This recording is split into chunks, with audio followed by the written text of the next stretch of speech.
संकीर्तन की जय। हरिहराय नमः कृष्ण यादवाय नमः।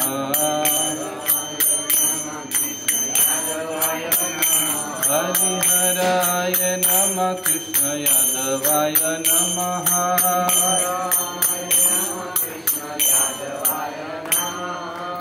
इथे एक गोष्ट लक्षात घ्यायची, हरय म्हणजे हरी, हराय म्हणजे शिवजी। हा, बहुतेकदा आपण त्या गडबडी करतो, हराय नाही, हरये। हरी हरय नमः कृष्ण, हराय नाही। ज्यावेळेस आपण हराय म्हणतो तर हराय हा शब्द शिवजींशी संबंधित आहे, म्हणून ते हरिहराय नमः कृष्ण यादवाय नमः। हरिहराय नमः कृष्ण यादवाय नमः।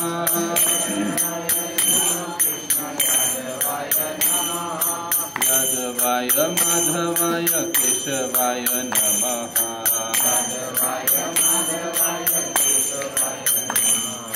यादवाय माधवाय केशवाय नमः।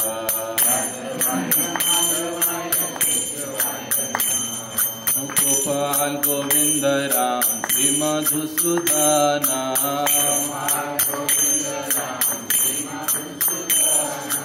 गिरिधारी गोपीनाथ मदन मोहन।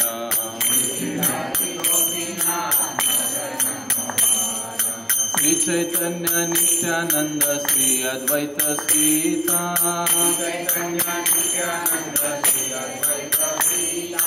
श्री चैतन्य नित्यानंद श्री अद्वैत सीता।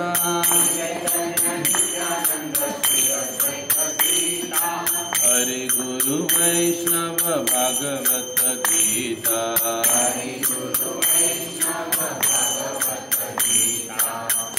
गुरु वैष्णव भागवत गीता।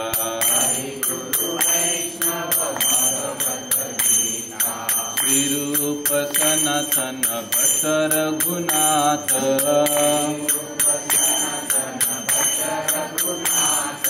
श्री रूप सनातन भट्ट रघुनाथ।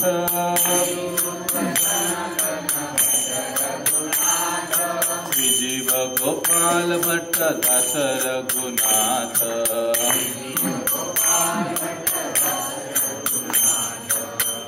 जय गोसाईता जय गोसाई करी चरण वंदन।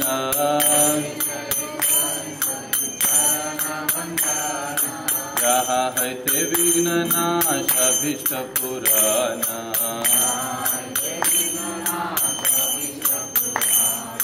जय गोसाई जर मोई तार दास।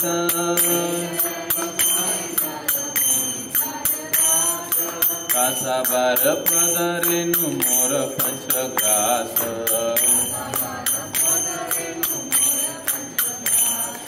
कांदेर चरण सेवी भक्त सनिवास।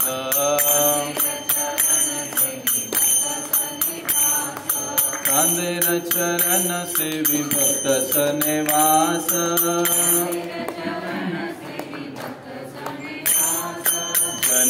जन्म होई अभिलाष।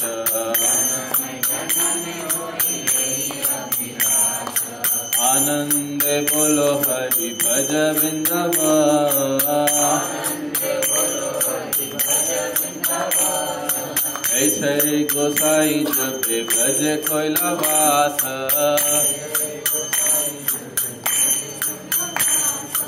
ऐसे गोसाई जपे भज कैलावास।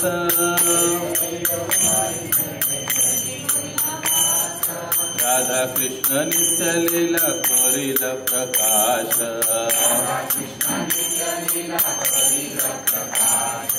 आनंद बोलो हरि भज वृंदावन।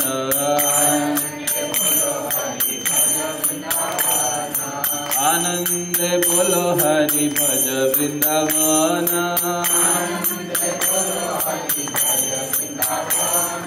श्री गुरु वैष्णव पदे मजाइया मान।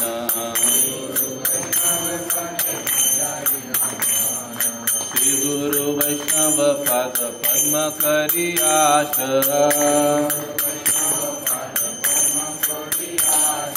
श्री गुरु वैष्णव पाद पद्म करी आश।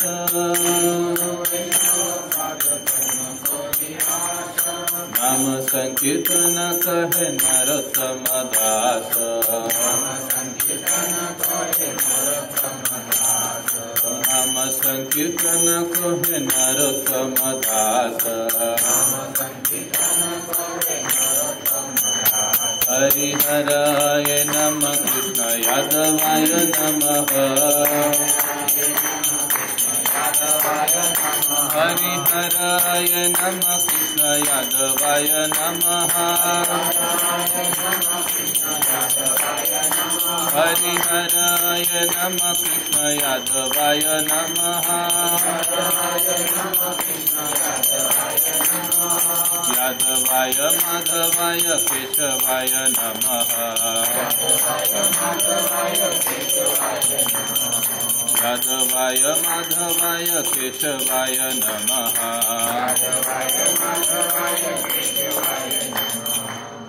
बोलो श्री नाम संकीर्तन की जय।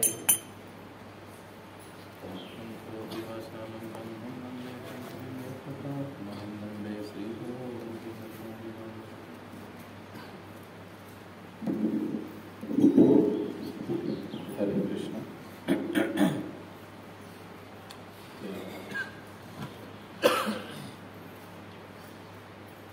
या दुसऱ्या भागामध्ये सर्वांचं हार्दिक स्वागत। आता आपण बघणार आहोत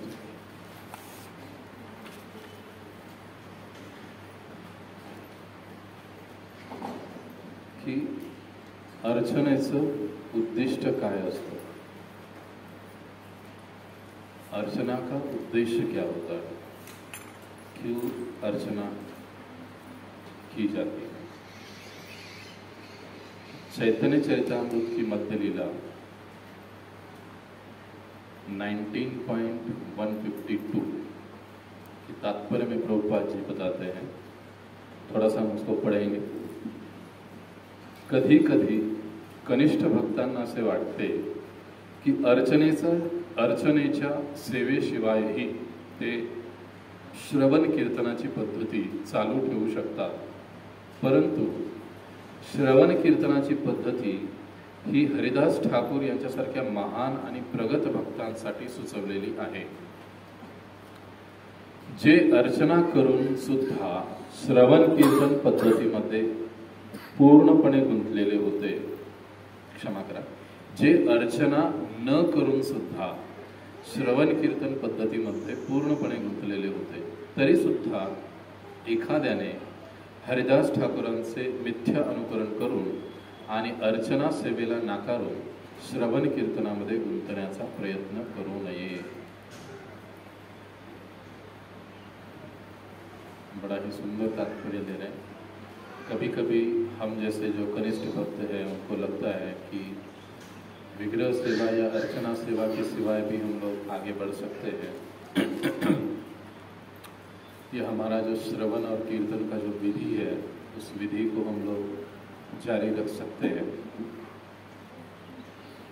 परंतु प्रभुपाद बताते हैं कि ये जो केवल और केवल श्रवण और कीर्तन, ये जो विधि हरिदास ठाकुर जैसे भक्तों के लिए, उच्च और प्रगत जो भक्त हैं उनके लिए, लेकिन हम जो कि वैधि साधन भक्ति के अनुगामी हैं, हमारे लिए अर्चना अनिवार्य होती है। इसलिए प्रभुपाद जी यहाँ पर सावधान कर रहे हैं हमको कि हमको हरिदास ठाकुर जी का अनुकरण नहीं करना चाहिए। ऐसे नहीं कहना चाहिए कि हरिदास ठाकुर जी ने कहाँ विग्रह सेवा की, कहाँ अर्चना की, उन्होंने तो केवल नाम जप किया या कीर्तन किया या कथा श्रवण की, बस तो हम भी वही करेंगे। तो प्रभुपाद जी समझा रहे हैं वो पद्धति उनके लिए बराबर है, लेकिन हमें अर्च सेवा को या अर्चना सेवा के साथ ही अपना श्रवण और कीर्तन का जो विधि है वो जारी रखना चाहिए। यहाँ तक कि प्रभुपाद जी आगे समझाते हैं, ये श्रीमद् भागवत का 7वें स्कंद के 5वें अध्याय के 28वें श्लोक का तात्पर्य अब प्रभुपाद जी बता रहे हैं कि अर्चना ही श्रवण आणि कीर्तनाबरोबरच चालू ठेवली पाहिजे। सर्व मंत्रांमध्ये विशेष शक्ती असते, ज्यांचा फायदा गृहस्थाश्रमी भक्तांनी घेतला पाहिजे। बघा, खूप महत्त्वपूर्ण आहे। पण जर एखाद्याने भगवंतांच्या पवित्र नामाचा जप केला तर त्याला अनेक वेळा नमः अर्चनेमधील मंत्र म्हटल्याचे फळ प्राप्त होते। भगवंतांच्या पवित्र नामाचा जप केल्याने भगवंताप्रती शुद्ध प्रेम निर्माण होऊ शकते। त्यामुळे एखादी व्यक्ती प्रश्न विचारू शकेल की दीक्षा घेण्याची गरज काय? याचे उत्तर हेच आहे की आध्यात्मिक जीवनात भगवत प्रेम प्राप्त करण्यास जरी भगवंतांच्या पवित्र नामाचा जप पुरेसा असला तरी आपण भौतिक शरीर धारण केलेले असल्याने ते कधीही दूषित होण्याची शक्यता असते। परिणामतः अर्चना विधीवर विशेष भर दिला गेलेला आहे। म्हणूनच व्यक्तीने भागवत पद्धती आणि पंचरात्रिकी पद्धती या दोन्हींचा लाभ नियमितपणे घेतला पाहिजे। यानी संक्षेप में प्रभुपाद जी क्या बता रहे हैं कि हमारी जो श्रवण कीर्तन भक्ति है वो हमें अर्चना के साथ या अर्च विग्रहों की सेवा के साथ चालू रखनी चाहिए। या कई स्थानों पर हमारे वर्तमान आचार्यगण ये भी समझाते हैं कि यदि हम लोग अर्चन सेवा में ठीक रूप से संलग्न रहते हैं तो हम श्रवण और कीर्तन भी बहुत अच्छे से कर सकते हैं। अन्यथा फिर श्रवण और कीर्तन में एक प्रकार से उदासीनता आ जाती है। इसलिए अर्चन सेवा के साथ श्रवण और कीर्तन की पद्धति को जारी रखना चाहिए। अब जो हम लोग हरिनाम का जप हर रोज करते हैं, प्रभुपाद जी समझाते हैं, तो जो मूल मंत्र होते हैं या अनेक अर्चना विधि में जो मंत्र होते हैं तो उस मंत्र में नमः एक शब्द आता है। तो हम लोग नमः शब्द का भी उच्चारण करने का अपना एक फायदा है, उसका लाभ है। लेकिन हरिनाम जप करने से, नाम जप करने से ये नमः शब्द उच्चारण का लाभ भी हमें मिल जाता है बगैर उच्चारण किए भी। नमः शब्द को तो हम उच्चारण नहीं करते। हम जब हरे कृष्ण महामंत्र गाते तो उसमें नमः शब्द आता ही नहीं है, लेकिन फिर भी उस शब्द का जो भी लाभ है नमः शब्द कहने से वो ऑटोमेटिकली हमको मिलता है। इसीलिए ये कहा गया कि कई सारे ऐसे भक्त हैं कि जो मतलब शुद्ध भक्त भगवान के विशेष पार्षद है, हरिदास ठाकुर जैसे, जिनका उदाहरण दिया गया है कि केवल श्रवण और कीर्तन से ही वो अपना जो गंतव्य है वो प्राप्त कर लेते हैं। लेकिन हम जैसे भक्तों के लिए श्रवण कीर्तन के साथ साथ अर्चन विधि भी जरूरी है। अर्चन विधि का जब हम पालन करते हैं या अर्चना सेवा में जब हम जुड़ जाते हैं तब स्वाभाविक रूप से श्रवण और कीर्तन करने की रुचि भी अधिक बढ़ती है। श्रवण कीर्तन में रुचि न होना, इसके प्रमुख ऐसे दो कारण बताए जाते हैं। एक तो अर्चना विधि का उपहास करना और दूसरा कारण बताया जाता है कि नाम की महिमा या नाम स्मरण को ठीक से नहीं लेना, यानी नाम जब ठीक से नहीं करना, ध्यानपूर्वक नहीं करना। ये दो चीज़ें जब होती है, ये केवल ये दो चीज़ें बताई गई, वैसे अनेक कारण हैं। ये दो चीज़ें जब होती है तब श्रवण और कीर्तन के प्रति की जो हमारी रुचि है वो कम कम होने लगती है। इसलिए अर्चन विधि को भी हमारे आचार्यों ने काफ़ी महत्व दिया है। अंत में प्रभुपाद जी बताते हैं कि अपितु हरिनाम का जप ही काफ़ी है, नाम जप ही काफ़ी है, लेकिन फिर भी क्योंकि हमने ये भौतिक शरीर धारण किया है, जो कभी भी दूषित हो सकता है। इसलिए हमें अर्चन विधि पर अधिक भर देना चाहिए, क्योंकि अर्चन विधि में शुद्धता पर भी काफ़ी जोर दिया जाता है, फिर वो शारीरिक हो या फिर मानसिक, आंतरिक हो या बाह्य रूप से शुद्धता हो, उसके ऊपर ज़्यादा जोर दिया जाता है। बाह्य शुद्धता पर हम जितना अधिक ध्यान देते हैं, उसके कारण हमें आंतरिक शुद्धि की प्रेरणा मिलती है। अब देखिए इसको कैसे समझेंगे। सुबह आप पैंट शर्ट में बैठकर जप कीजिए और सुबह सुबह आप धोती कुर्ता पहनकर जप कीजिए, या माताएं सुबह सुबह आप ड्रेस पर या नाइट सूट पर जप कीजिए, या फिर साड़ी तिलक वगैरह पहनकर आप प्रॉपरली बैठकर जप कीजिए। दोनों जप की क्वालिटी में आपको जमीन आसमान का अंतर दिखाई देगा। अर्थात इसका मतलब क्या हुआ कि हमारा जो बाह्य शुद्धता है या बाह्य शुचि है, वो हमारे अंतरंग जो हमारी शुचिता है उस पर प्रभाव डालती है। कई बार लोक कहते नाही, हे दाखवायची काय गरज आहे, मनातून आपण आवतच नाही, 24 तास चाललेलेच असतं असंही लोक म्हणतात, तुम्ही लोक खूप शो करता। परंतु ये जो सारी चीजें हैं, ये चीजें हमें प्रॉपर कृष्ण भावना में रहने के लिए प्रेरित करती है। अगर मैं धोती कुर्ता तिलक पहनकर हर समय बाहर रहूंगा तो मैं कुछ ऊट पटांग काम नहीं करूंगा, कुछ अनाप शनाप नहीं बोलूंगा, किसी को गुस्से से बात नहीं करूंगा। क्यों? क्योंकि अरे मैंने तिलक लगाया, लोग फिर मुझे कहेंगे ना, असेच असतात का तुम्ही हरे कृष्णा वाले, हम लोग अपमान करतील मला। म्हणजे ऑटोमॅटिकली ह्या बाह्यांगामुळे या बाह्य रूप के कारण हमारे मन पर, हमारे वाणी पर, हमारे बुद्धि पर थोड़ा नियंत्रण आ जाता है। इसीलिए ये बाह्यांग भी उतना ही जरूरी है जितना अंतरंग की स्वच्छता या शुचिता। तो ये जो अर्चना का हमारा जो उद्देश्य है, वो उद्देश्य है हमारी आंतरिक शुद्धता, और आंतरिक शुद्धता पूर्ण जब हो जाती है तब हम अपने गंतव्य को प्राप्त कर लेते हैं, कृष्ण प्रेम की ओर बढ़ते हैं। अब तक जो हमने डिस्कस किया ये सब अभी एक प्रकार से थ्योरेटिकल भाग था। अब जो हम चर्चा कर रहे हैं कि विग्रह सेवा करना है, अब हम प्रैक्टिकल की ओर आ रहे हैं। अब भगवान को जगाना, ये पहली बात है। अब मंगल भोग वाले सुबह सुबह आते हैं, बहुत घाई होती है, आते धड़ाम से डिब्बा रख देते हैं, अंदर घुस जाते हैं। होता होगा ना, इधर घाई हो गई है, देरी हो गई, भगवत का नाम उशीर झाला।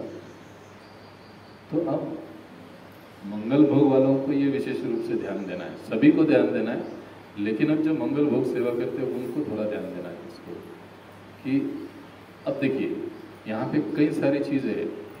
हालांकि अब बताते समय अगर 4 चीजें तो मैं आपको 2 ही बता रहा हूँ मैं 4 नहीं बता रहा हूँ, लेकिन वो 2 चीजें 101% होनी ही चाहिए। तब हम तीसरी और चौथी चीज करेंगे आगे चलकर, कि पुनः और एक बार होगा 6 महीने के बाद। एप्लीकेशन के लिए हमको 6 महीने के बाद हम वापस ऐसे एक दिन मिलेंगे पूरा समय, और फिर उस समय जो बची हुई चीजें उसको हम पूरा करेंगे।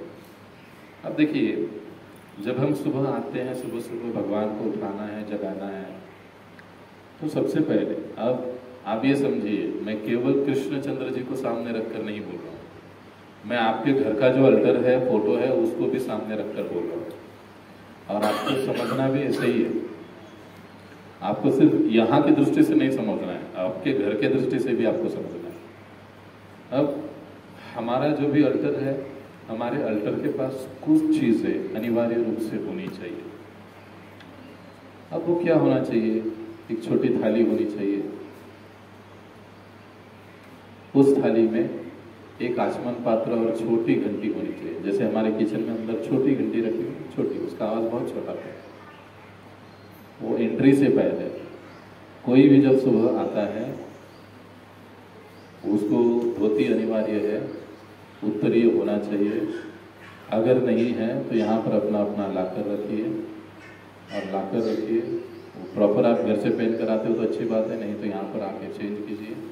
उत्तरीय होना चाहिए। माता सारी कंपल्सरी, दूसरा कुछ भी नहीं चलेगा।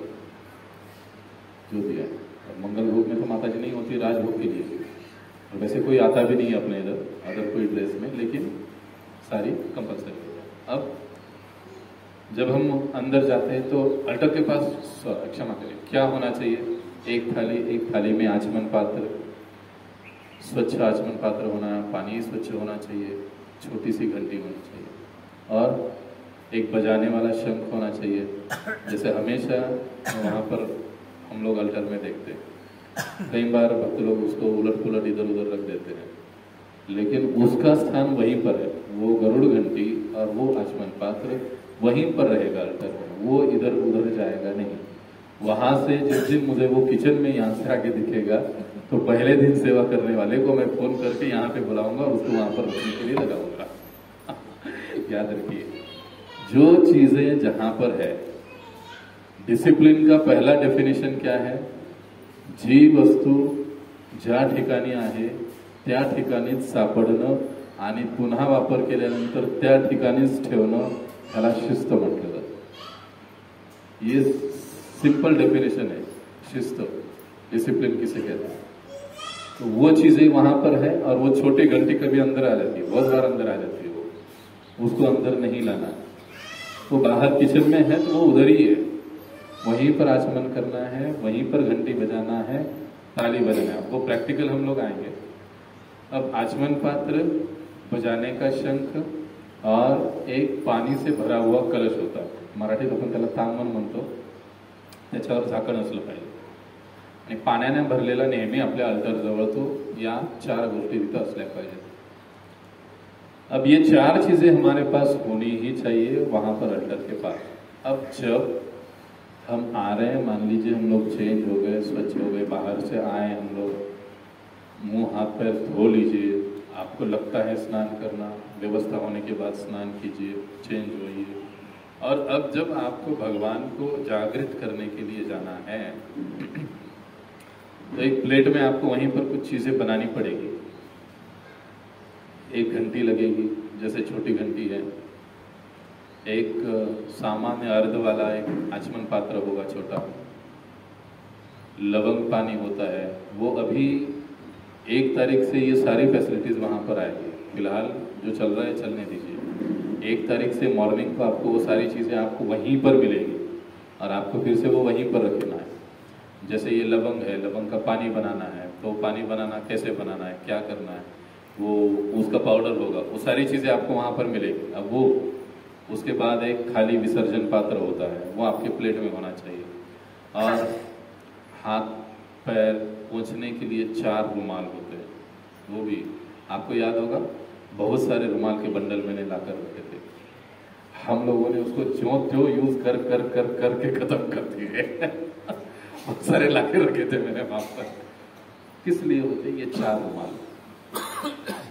जैसे हम ये आगे आएगा, जैसे हम उठते हैं ना, तो भगवान के उपचार के लिए ये 4 चीजें लगती है।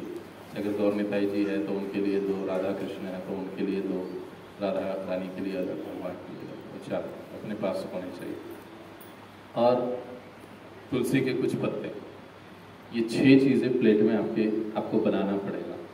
ये हम सीख रहे हैं, ये मत सोचना कि क्या झंझट है या माणसाला काही काम नहीं नहीं, ये हम लोग सीख रहे हैं, हमको ये सीखना है। जिसका इच्छा है उसके साथ में हर समय हूँ, जिसको नहीं है हरे कृष्णा, कोई चिंता नहीं। ये 6 चीजें एक प्लेट में हमारे होनी चाहिए। अब ये चीजें हमने यहाँ पर बना ली, देखो ध्यान से याद रखिए। उसके बाद अब आपको अंदर एंट्री करना है। ये सारी दोनों चीजें आपकी कहाँ हो गई? मान लो ये एक चीज जो प्लेट आपने बनाया किचन में हो गया। अब आपको पूजा रूम में अंदर में जाना है, प्रवेश करना है, तो उसके लिए शुद्धिकरण जरूरी है। अब आप घर में याद कीजिए, अब घर में भी आपको अल्टर में जाना है, हाथ डालना है, कुछ करना है, सेवा है, तो उसके लिए शुद्धिकरण जरूरी है। शुद्धिकरण में पहला प्रोसेस आता है हमारा वैष्णव आचमन। आचमन कैसे होता है? आप अगर ध्यान दोगे तो हर भक्त की आचमन का तरीका अलग अलग है, क्षमा कीजिए। है? आपने देखा है, कभी नोट किया? अभिषेक के समय आप देखिए, लेकिन शास्त्रोक्त विधि से आचमन कैसे होना चाहिए? मंत्रों के साथ आचमन के लेफ्ट हैंड से हम उस चम्मच से पानी लेना है कि हम पानी लेते हैं, प्राशन करते हैं। प्राशन करने के समय हम लोग क्या बोलते हैं? ओम केशवाय नमः। अब ये पीने के बाद पुनः 3 बूंदे आचमन पात्र से उठाकर इस हाथ पर डालना है, नीचे छोड़ देना है। उसके बाद पुनः दूसरी बार जल ले लिया, ओम माधवाय नमः। अभी आप मंदिर में जाते हो, आपको ये बेसिक विधि पता है। पुनः 3 बार बूंदे लेकर नीचे छोड़ देना है। तीसरी बार ओम नारायणाय नमः प्राशन करना है, पुनः 3 बूंदे नीचे छोड़ देना है। अब अंतिम में गोविंदाय नमः। अब ये पानी यहीं से नीचे उतरना चाहिए। आचमन खत्म, आचमन संपला, आचमन खत्म हुआ, हाथ गीला है, अब क्या करना चाहिए? बराबर है? हाथ गीला है ना। आचमन करके कोई फायदा नहीं, ये नहीं होना चाहिए। इसीलिए हाथ पोंछने का रुमाल वहां पर अलग से रखा हुआ है, उसको उसी के लिए यूज करो। अगर आपको लगता है आपका हाथ बहुत गीला है, हाथ पोंछिए नहीं। अब उसको लोगे तो किसी ने हाथ पोंछकर वहां पर रखा है, वो कैसे है पता नहीं, शुद्ध है अशुद्ध है क्या है, तो क्या करेंगे? आया कि नहीं ये प्रश्न किसी को? हम सिर्फ सुन रहे, बरोबर है ना? मागच्या व्यक्तीने या पहले भक्त ने उसको कैसे रखा है, धोकर रखा है या यूज करके वैसे ही रखा है, क्या किया है हमको क्या पता। अब आचमन करने के बाद अगर हमको पोंछना है, लगता ही है, पर सबसे बेस्ट वे क्या है? हाथ पोंछे नहीं, ऐसे ही अंदर। अब ये पहला वैष्णव आचमन हो। अब दूसरा एक विधि है इसमें कि पैर धोना पड़ता है। कई स्थानों पर सुविधा होती है, अभी अपने यहाँ पर सुविधा नहीं है। इस केस में आप लोग, हाँ मंदिर में है, कुछ बिहारी में भी व्यवस्था है। अब इस केस में आप लोग क्या कर सकते हो? अपने नल से ही जल लेकर अपने पैरों पे छिड़क सकते हो। That's all. आप धो नहीं सकते हो लेकिन छिड़क सकते हो, चल जाता है। अब इसमें जब आप छिड़क रहे हो, आचमन कर रहे हो, ओम अपवित्र पवित्र वाम सर्वावस्थागतोपि वाम यस्मरेत पुंडरीकाक्ष स्वपायत्यंतर शुचि। अभी तक हमारे यहाँ पर स्नान वगैरह का व्यवस्था नहीं है, तो इसको बोलिए। बोलने के बाद अभी भी अंदर नहीं जाना है। तीसरा स्टेप क्या है इसमें? गुरु महाराज जी का प्रणीति बोलना है। जो जिनके जो गुरु है उनका नाम लेकर गुरु प्रणीति बोलना है। गुरु प्रणीति के बाद प्रभुपाद प्रणीति बोलनी है, और फिर प्रभुपाद प्रणीति बोलने के बाद पंचांग दंडवत करना चाहिए। फिर से आपका हाथ जमीन पर लगेगा, झुककर ही मानसिक रूप में आप प्रणाम कीजिए और अब अंदर प्रवेश कीजिए। यहां तक समझ आ गई बात? अब आप अंदर आ गए। कहां पर? यहां पर। अब अंदर आने के बाद क्या करना? अब वो प्लेट लेकर आप अंदर आ गए, जिसमें लवंग पानी, विसर्जन पात्र है, आचमन पात्र, जो कुछ भी है, सब सारी चीजें लेकर आप अंदर आ गए। अंदर आने के बाद एक दूसरा विधि होता है कि भगवान का नाम लेकर विग्रहों का स्वागत किया जाता है।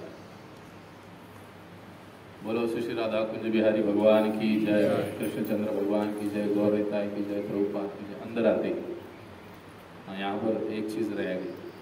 अंदर आते समय कई स्थानों पर 3 बार तालियां बजाई जाती है। 1 2 3 और घंटी बजाते हुए ताली भी बजाई जाती है, कई जगह घंटी भी बजाई जाती है, दोनों चीजें चल सकते हैं। और आप अंदर आए। अंदर जैसे ही आते हैं, श्री श्री राधा कृष्ण चंद्र भगवान की जय, कुंज बिहारी जी की जय, गौरताई की जय, प्रभुपाद जी की जय। अब इसमें और भी चीज है, आप दरवाजे पर टक टक आवाज भी कर सकते हो वहां पर, जैसे हाँ ये क्यों करते हैं हम लोग? ताली क्यों बजाते हैं या बारीक सा घंटी क्यों होता है? वो बड़ा वाला घंटी नहीं बजाते हम लोग उठाने के समय, हम लोग छोटा वाला घंटी बजाते। क्यों? क्योंकि उसका जो आवाज़ है वो बड़ा ही छोटा और मधुर, मतलब बहुत छोटा होता है। जैसे नींद में से व्यक्ति को ऐसे एकदम कैसे लगे, एकदम जोर से आवाज़ आता है, तो इसीलिए वो छोटा घंटी यूज़ किया जाता है, उसी को बजाना है। एकदम से अंदर आके बड़े से एकदम टन टन टन घंटी बजाएंगे तो वो डिस्टर्ब हो गया भगवान के लिए, तो वो इसीलिए वो छोटा घंटी मांगता है। अब वो छोटा घंटी इस प्रकार से जब हम टक टक करते हैं या छोटी सी घंटी बजाते हैं, ताली बजाते हैं, इसका मतलब है हम लोग एक तरह से भगवान को क्या कर रहे हैं, सूचित कर रहे हैं या आगाह कर रहे हैं कि हम सेवा के लिए अंदर आना चाहते हैं। अपन डायरेक्ट असं कोणाच्या घरात प्रवेश करतो, बेल वाजवतो, राग वाजवतो, या आतली लोक सावध होतो, अरे कोणीतरी येतंय। ओके, तो इस प्रकार से अंदर आते हैं। अब जब अंदर आ गए इस प्रकार से आनंद के साथ, प्रेम के साथ भगवान का नाम पुकारा, स्वागत हो गया, अब है भगवान को उठाने का तरीका। अब चाहे फोटो हो या विग्रह हो, अब जब हम आए तो वो सारी चीजें साथ में लेकर आए, तो सबसे पहले किसे उठाया जाता है?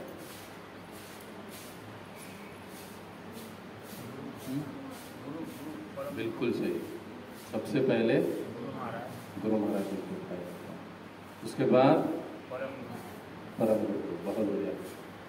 अब जब हम गुरु महाराज जी को उठाते हैं तो एक प्रॉपर वे, वो हमको पद्धति बताई गई। जैसे हमारे एक हाथ में घंटी है, अब वो अभी तक हमको छोटी घंटी यूज करना है। ये जो बड़ा वाला गरुड़ घंटी है ना, वो कब यूज होगा? आरती भोग के लिए, मंगल भोग का समय और बाद में आरती का समय। अब तक हम लोग छोटे घंटी से ही काम कर रहे हैं। अब जब वो घंटी बजा रहे हैं तो वो छोटी घंटी बजाते हुए जो भी हमारे गुरु महाराज जी का चित्र है उनके चरणों को स्पर्श करना है। इस प्रकार से वहाँ स्पर्श होना चाहिए उसको, फोटो है फोटो में। और घंटी बजाते हुए जब उनके श्री चरणों को हम लोग स्पर्श कर रहे हैं, स्पर्श करते हुए हमको कहना चाहिए। क्या कहना चाहिए? उत्तिष्ठ उत्तिष्ठ श्री गुरवे नमः। क्या कहा हमने? उत्तिष्ठ उत्तिष्ठ श्री गुरवे नमः। आपने गुरु महाराज जी को जगा दिया, ये गुरु महाराज जी को जगा दिया। अब जब हम जगाने की बात कर रहे हैं, जागृत की बात जब हम कर रहे हैं, हर विग्रहों के लिए, प्रतिमाओं के लिए ये लागू होता है। और हमको अपने घर में भी इस विधि को पालन करना चाहिए सभी को। ये जरूरी है, भले ही फोटो हो, विग्रह वालों को तो करना ही चाहिए, लेकिन फोटो है तो भी, क्योंकि ये प्रैक्टिस है। आगे चलकर हमको विग्रह की भी सेवा करनी है ना घर में। गौरनिताई जी लाना है, किसी को राधा कृष्ण जी लाना है, किसी को जगन्नाथ जी लाना है, तो फिर उसका प्रैक्टिस कहाँ? तो वो आने के बाद करेंगे, वो अभी से तो होना चाहिए ना। तो अभी से उसको शुरुआत, घर में अगर हमारी फोटो भी है तो हमको ये करना चाहिए। अब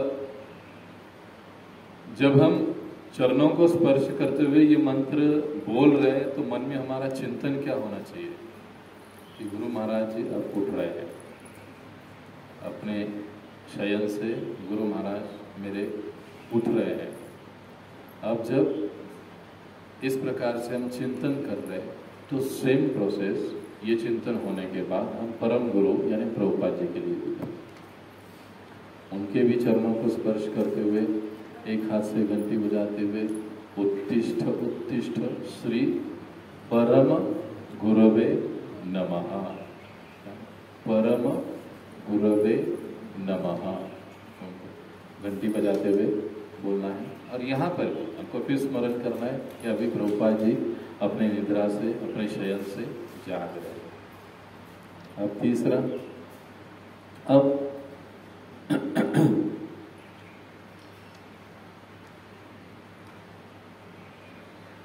इसका हमें आगे जरूरत नहीं है सॉरी। अब अगर गुरु महाराज जी का मान लीजिए विग्रह है, प्रभुपाद जी का विग्रह है, तो सेम पद्धति से ही हम लोग उठाते हैं। अब उसके बाद हम लोग जो भी मुख्य विग्रह हैं उनको चरणों को स्पर्श करते हुए हमको उनको उठाना चाहिए। अब जब उनको हम लोग उठाते हैं, जो मुख्य राधा कृष्ण विग्रह होते हैं, अब राधा कृष्ण विग्रह में अनेक स्थानों पर भगवान के नाम अलग अलग होते हैं। मतलब श्री राधा कुंज बिहारी है, श्री राधा वृंदावन चंद्र है, और राधा गोपाल है, और ऐसे अलग राधा दामोदर है, ऐसे अलग अलग नाम होते हैं। लेकिन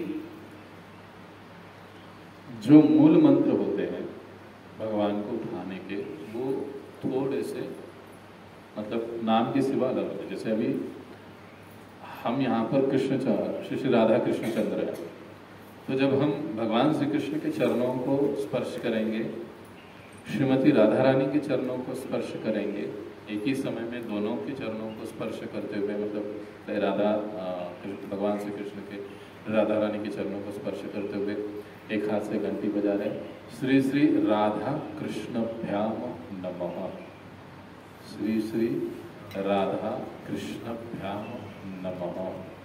अब हमारे घर में कुंज बिहारी जी का फोटो है, हमको ऐसे ही बोलना चाहिए। वृंदावन चंद्र जी का फोटो है, हमको ऐसे ही बोलना चाहिए। आप इनको उठा दिया। अब यहाँ पर अभी हमारे केस में राधा कुंज बिहारी भी है, तो इसी प्रकार से आप कुंज बिहारी के चरणों को, राधा रानी के चरणों को पुनः स्पर्श करते हुए इसी मंत्र को दोबारा आप कह सकते हो, जिससे कुंज बिहारी का सेवा भी हो जाता है। मतलब किसी प्रकार के शंका कुशंकाओं का वहाँ पर ये नहीं हो रहेगा कि हम लोग एक्चुअल में कुंज बिहारी की ही सेवा कर रहे हैं। समझ रहे? तो कई बार ऐसे प्रश्न हो सकता है, क्षमा करें, कि इस्कॉन स्टैंडर्ड के अनुसार विग्रह नहीं है वगैरह वगैरह, मैं कई चीज़ें ऐसे सुनता हूँ। सो हम भक्तों के दृष्टि से हमको कुंज बिहारी को भी सेम प्रोसेस फॉलो करना है फोटो के लिए, और हम लोग कृष्णचंद्र जी को तो फॉलो कर रहे ही है, वो करना ही है, लेकिन कुंज बिहारी जी को भी फॉलो करना है। अगर कुछ शंका हो तो उसके लिए मैंने क्लियर कर दिया है उस चीज़ों को। तो सेम अब कुंज बिहारी होने के पश्चात अब हमको किसको जगाना है? अब है नित्यानंद प्रभु और फिर चैतन्य महाप्रभु। अब जो नित्यानंद प्रभु जी को जब हम जगाते हैं, क्षमा करें, पहले चैतन्य महाप्रभु फिर नित्यानंद प्रभु, फिर चैतन्य महाप्रभु को जब हम जगाते हैं तो उनके चरणों को स्पर्श करते हुए श्री गौराय नमः, इतना ही कहते हैं। श्री गौर, चैतन्य महाप्रभु बहुत ईजी है, श्री गौराय नमः। अब जब नित्यानंद प्रभु जी के चरणों को सेम टाइम घंटी बजनी ही है। कई बार ऐसे होता है कि हम लोग एक हाथ से एक काम करते हैं, दूसरा घंटी का हाथ रुक जाता है वो नहीं रहे, वो घंटी भी बजती रहनी चाहिए। अब उसके बाद नित्यानंद प्रभु जी के लिए जो मंत्र कहा जाता है वो श्री देवी जानवा वल्लभाय नमः।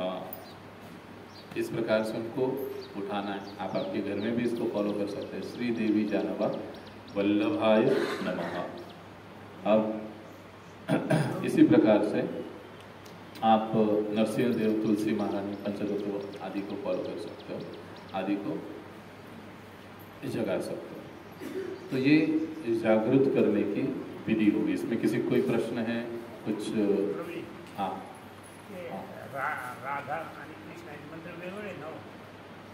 राधा कृष्णभ्याम नमः एवढंच आहे।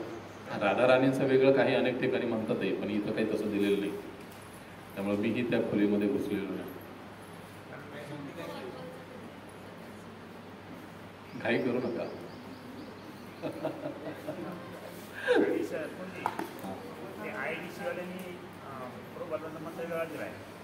कुणी? हां, काय म्हणायचं?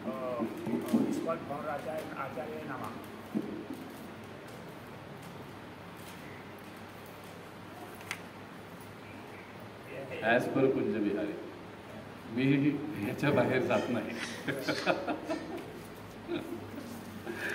आता ते काय असेल ते मला आता तुमच्याकडून माहीत पडलंय। मी विचारेन मंदिरात की बाबा हे नेमकं काय आहे, काही बदल झाला असेल तर आय डोंट नो, मला माहीत नाही, पण विचारेन आणि तुम्हाला तुमच्या प्रश्नाचं उत्तर देईन। बट एक आता हे उठवण्याची पद्धत झाल्यानंतर, उठवणं झाल्यानंतर म्हणजे आहे.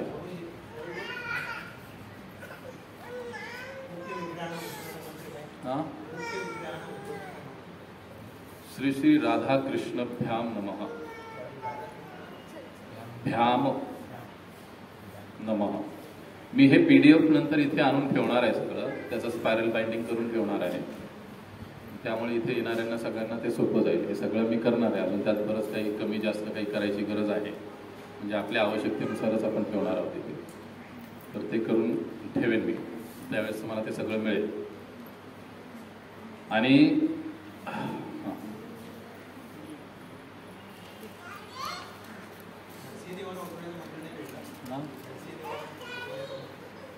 नरसिंहाय नमः. श्री नरसिंहाय नमः. श्री तुलसाई नमः. आणि आधी उत्तिष्ठ उत्तिष्ठ हा शब्द आहेच.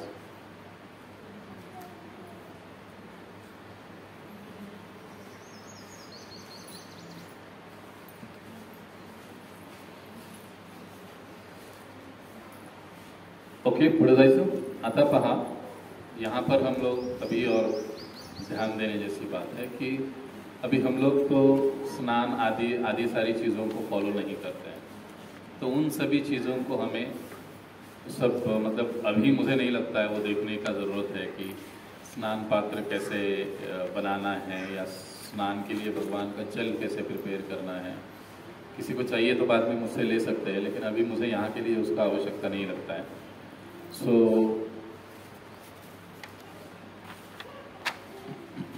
अब उठाने के बाद अगर घर में अपने विग्रहों की पादुकाएं हैं तो तुरंत उनके सामने उनकी पादुकाएं रखनी चाहिए. और जो भी अपना अल्टर है उसका फर्स्ट आदि स्टेप कुछ होगा तो वो गीले कपड़े से पोंछ कर लेना है. भगवान का मुकुट है, मोरपीस है, बांसुरी है, वो उनके हाथ में दे देना है खाने के बाद. अब प्रायः हम लोग उसके बाद क्या करते हैं, ये सब होने के बाद, उठाने के बाद, क्षमा करें, हम लोग सीधे मंगल भोग दिखाते हैं. अभी जो हम लोग लवंग पानी वगैरह लेकर आए हैं, हम लोग उसको भगवान को अर्पण कर सकते हैं. अब वो अर्पण करना ही है. एटलीस्ट स्नान नहीं तो कम से कम हम उस छोटी सी विधि को फॉलो कर सकते हैं. जब कि इदम आचमनीय ऐसा कहना पड़ता है और फिर लवंग पानी जो है वो जल है वो अर्पण करें और फिर जो नीचे पात्र होता है उसमें उसको छोड़ देना है. अब इसकी जो शुरुआत है, जो लवंग पानी हम लोग अंदर लेकर आते हैं, गुरु, परम गुरु, इनको देकर फिर अपना जो हमारे मुख्य विग्रह है अन्य को हम लोग देते हैं और जो नीचे खाली पात्र होता है उनमें छोड़ा जाता है, विसर्जन पात्र. फिर जो हमने 4 रुमाल लाए हैं वो भी इदम अंग वस्त्र. इदम अंग वस्त्र, ये वस्त्र भगवान को ऑफर किया जाता है, दिया जाता है. और इस प्रकार से फिर जो भी मुख्य विग्रह है, विशेष रूप से जो विष्णु तत्व है, उनको जो हम तुलसी पत्र लेकर आए हैं वो तुलसी पत्र हमको अर्पण करने चाहिए भगवान के चरणों. जो प्लेट में हमने तुलसी पत्र लिए थे ना, वो अर्पण कर देना चाहिए. अब वो अर्पण करने के बाद फिर जो हमारा चौथा है, बाद में हम लोग मंगल भोग अर्पण करेंगे. अब मंगल भोग अर्पण करने के पहले अगर हमने बांसुरी दे दी है तो बांसुरी निकाल देनी. अगर तब तक नहीं दी है तो भोग के पश्चात बांसुरी देनी है. जब भगवान भोग ले रहे हैं तो भगवान के हाथ में बांसुरी निकाल कर बाजू में रख देनी चाहिए. प्रयास करें कि किसी वस्तु के ऊपर उसको रखें. नीचे ज़मीन पर सीधा रख देना वगैरह वो अवॉइड करना चाहिए. या फिर जो भगवान के नीचे जो ईंट है ना, उसी में नीचे काफ़ी अच्छे से जगह है, वहाँ पर भी हम लोग रख सकते हैं. कई बार ऐसे होता है, मैं देखता हूँ कि वो से नीचे ज़मीन मतलब उसी पर फर्स्ट स्टेप पर रख देते हैं. तो वैसे है तो पीछे फोटो के पीछे जो पट्टी है उसके ऊपर आप रख सकते हो, या फिर नीचे जो है उसके ऊपर रख सकते हो. जो ईंट है भगवान जिसके ऊपर खड़े हैं वहाँ पर नीचे ऐसी जगह है, खड़ी ऐसे आराम से रख सकते हो. वहाँ पर जगह है, वहाँ पर ऐसे कहीं पर इधर उधर नहीं रखना चाहिए. अब जो हम लोग मंगल भोग लगा रहे हैं तो ये कंपल्सरी वहाँ पर जो आसन रखा गया है, मराठीत आपण पाठ म्हणतो, तो भगवंतांच्या भोग प्लेटसाठीच आहे. भोग प्लेट ही त्याच्यावरच ठेवली पाहिजे, उसी के ऊपर रखना है. अब जब आप इस प्रकार से उसको रखेंगे, नैवेद्य अर्पण करेंगे. नैवेद्य अर्पण के जो भी मतलब आप भोग लगा रहे हैं, हम लोग तो सारे मंत्र सामने लिखे हुए हैं, आप उसके हिसाब से बोलकर मंत्र आप भोग लगा सकते हो, मंगल भोग. अब प्रायः जो मंगल भोग है आप 15 मिनट, 10 से 15 मिनट तक आपको रखना चाहिए. राजभोग थोड़ा अधिक समय के लिए आपको रखना चाहिए, कम से कम 15 से 20 मिनट हो, ऐसे मुझे लगता है. ऐसे 15 मिनट कई स्थानों पर दिया गया है, लेकिन फिर भी 15-20 मिनट तक कंपल्सरी राजभोग रखना चाहिए. संध्या भोग आप 10 मिनट तक रखेंगे तो भी चलता है, क्योंकि नॉर्मली संध्या भोग हम लोग दूध और कुछ तो ऐसा ही ड्राई आइटम या फ्रूट वगैरह ऑफर करते हैं, तो 10 मिनट ठीक है. यदि आप संध्या भोग, मंगल भोग के लिए आप दूध दे रहे हो, कुछ स्वीट आइटम दे रहे हो, तो कंपल्सरी उसमें चम्मच होना चाहिए.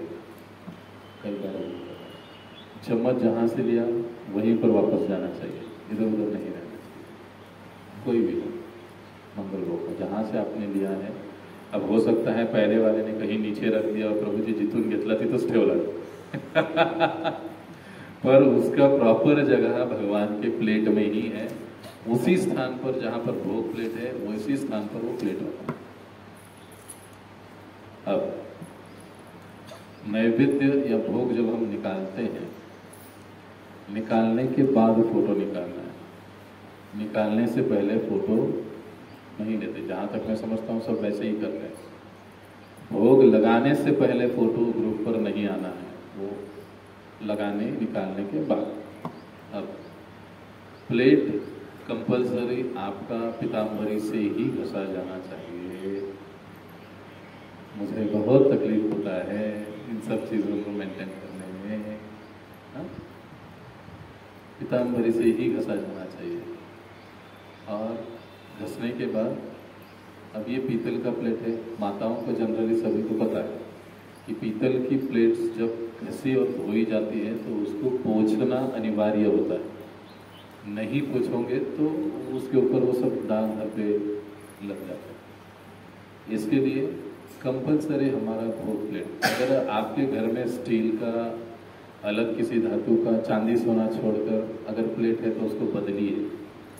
जितना हो सके हमको भगवान की सेवा में ग्लास हो, प्लेट्स हो, पीतल या तांबा ही यूज करें तो ज़्यादा अच्छा है. चांदी और सोना तो बहुत अच्छी बात है, लेकिन पीतल या तांबा भी अगर ना हो तो पीतल सबसे उत्तम है. आप उसी को यूज करो. घर में भी जो भोग प्लेट है, और ये पीतल का भोग प्लेट वृंदावन में हम सभी जाते रहते हैं, बहुत अच्छा मिलता है, सस्ता भी मिलता है और क्वालिटी भी अच्छा रहता है, बढ़िया मिलता है, बढ़िया सा प्लेट होता है. बहुत सारी कटोरियाँ आती है और बहुत रिजनेबल, बहुत अच्छा मिलता है. वही बाजार वहाँ से ले सकते हैं.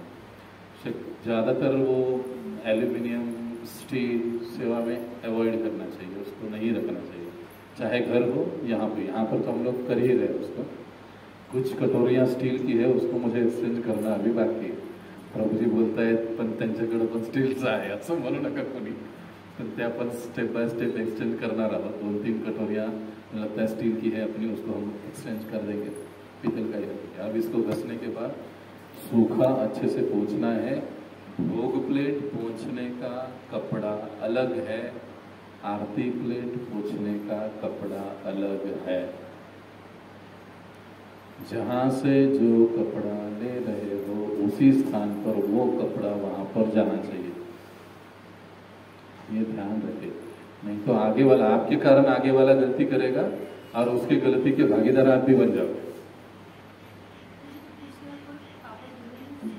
हाँ, वो आपने भोग प्लेट पोंछ लिया, कपड़े से सुखा दिया, जगह पर रख दिया, उसी को वहीं पर पानी के नीचे धो दीजिए.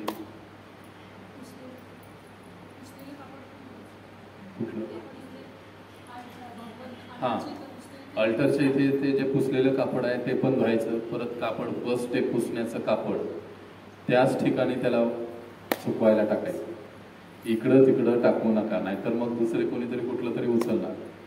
आपण हे लक्षात घेतलं पाहिजे. बरं, ज्या ठिकाणी आपण टाकतोय ते लिहिलेलं झाकलं गेलं तर समोरचा दुसरा येणारा गोंधळून जातो, अरे काय कुठे काही कळत नाही. लिहिलेलं पण दिसेल असं त्याला तिथे ठेवा परत त्या कपड्याला. तो कपड़ा भोग प्लेट पहुँचने के बाद उस स्थान पर रखिए, सूखा करके प्लेट अपने स्थान पर रख दीजिए. आरती प्लेट पहुँचने के लिए कपड़ा है, आरती होने के बाद वो स्वच्छ साफ करने के बाद उसको भी पोंछ कर रखिए, कपड़े को धोकर रखिए. अब ये हो गया भोग लगाना, मंगल भोग सब क्लियर हो गया आपका. अब मंगल भोग होने के बाद अब दोपहर में नॉर्मली हम लोग भगवान को विश्राम देने की दोपहर का भी विधि होती है. लेकिन दोपहर में जो भी 1 बजे अगर भोग लगाकर कोई जा रहा है तो उसको सिर्फ इतना करना है, भगवान के हाथ से बांसुरी निकाल कर नीचे रख देना है, अल्टर बंद करके चले जाना. भगवान का विश्राम हो गया. अब जो आगे की बात है, जो हम लोग भोग अर्पण करने की बात है, भोग अर्पण में भी कई सारी चीजें हैं जिसको ध्यान में लेना जरूरी है. अब जब भोग अर्पण करने के लिए हम लोग जा रहे हैं, जैसे हमने कहा कि मंत्र पढ़ दिया, प्लेट रख दिया, कई बार हमको उतना ही काफी नहीं है. ये बेसिक चीज तो हम लोग हरिनाम दीक्षा से कर ही रहे हैं, लेकिन थोड़ा सा उसके आगे जाकर हमको गुरु महाराज को प्रार्थना करते हुए जो भी पुष्प है, 1-2 पुष्प उनको अर्पित करना चाहिए, परम गुरु को अर्पित करना चाहिए. उनको भी भोग के लिए, मतलब ये भोग भगवान को हम किन की ओर से दे रहे हैं, अपने गुरु की ओर से लगा, उनकी ओर से हम सारी सेवा कर रहे हैं. तो सेवा स्वीकारने के लिए उनको प्रार्थना करना जरूरी है. एक फूल उनके पास रखी है. फूलों के लिए कंजूसी करने की जरूरी नहीं है. बिरादार प्रभु जी ने बहुत सारी कृपा कर दी हमारे ऊपर, इतने सारे फूल है. मैं जब सवेरे कई बार आकर देखता हूँ तो यहाँ पर फूल ही नहीं होते, बाहर इतने सारे फूल लगे हुए. अरे भाई तोड़ लाओ, और क्यों कंजूसी कर रहे है ना, इतना सब कुछ सामने तो कर सकते हैं. पुष्प सेवा भगवान की बढ़िया से बढ़िया. उसका उपयोग किसके लिए? भगवान की सेवा के लिए है ना. तोड़िए, लाइए, भगवान वहाँ पर दे दीजिए. तो इस प्रकार से गुरु महाराज को, परम गुरु को प्रार्थना करके एष पुष्पांजलि ऐसे कहा जाता है जब हम अर्पण करते हैं. और फिर उसके बाद हमको भोग उस आसन पर रखना है, प्लेट.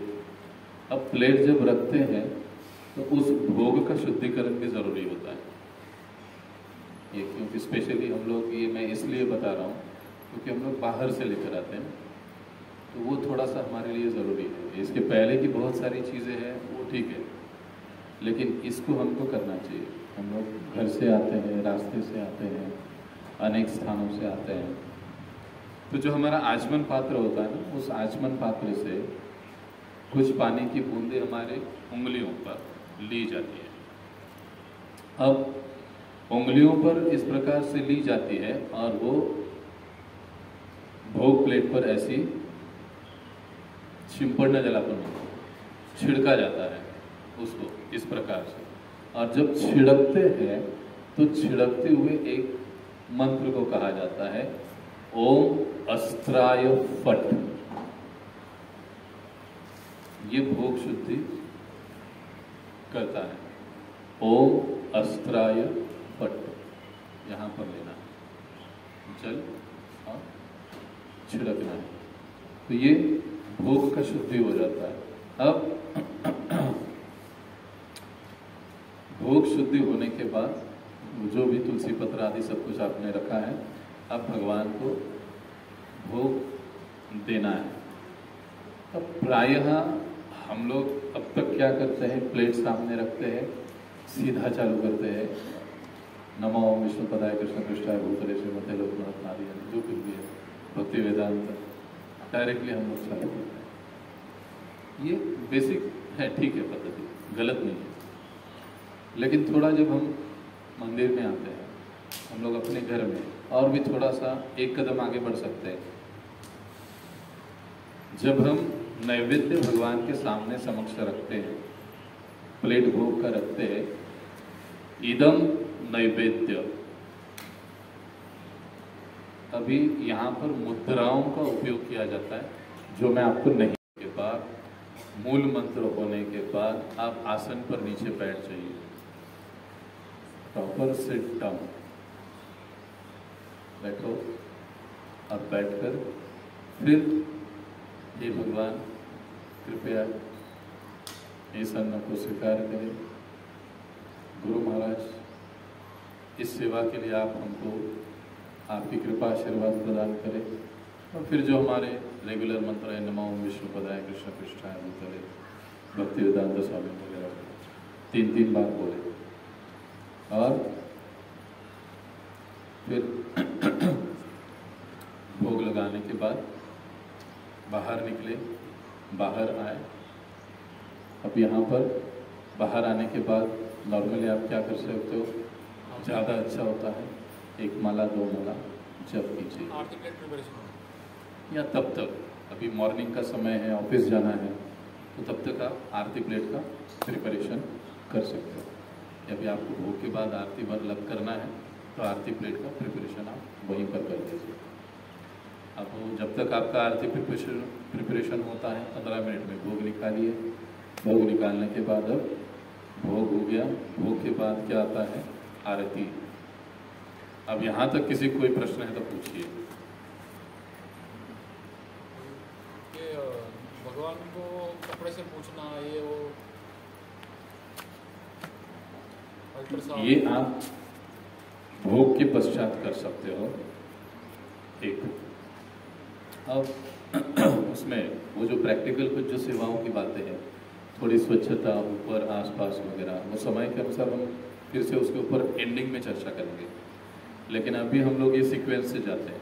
हाँ, यस। हाँ,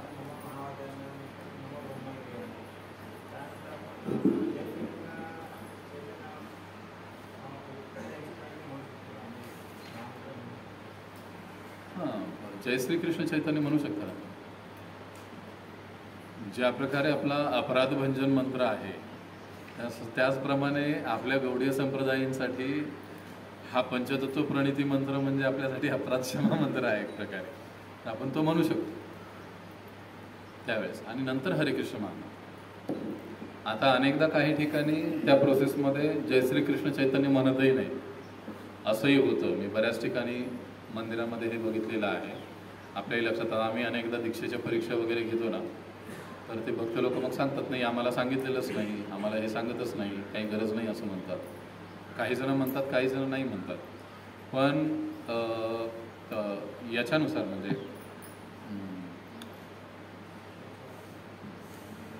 विधीनुसार तसं जर तुम्ही बघितलं तर ते म्हटलं पाहिजे जय श्री कृष्ण चैतन्य। आणि सरते शेवटी अपराध क्षमा मंत्र तर असतोच। सगळ्या तुमच्या सेवा ओळखल्यानंतर शेवटी जो अपराध भंजन भक्तिहीन क्रियाहीन वगैरे जे काही आहे ते सगळं लावलेलं आहे आपण तिथे आतमध्ये पूर्ण मंत्र। अनेक ठिकाणी तो काही अर्धही म्हणतो आपण। आपल्या याच्यामध्ये येऊ आपण त्या विषयावर। आणि आय थिंक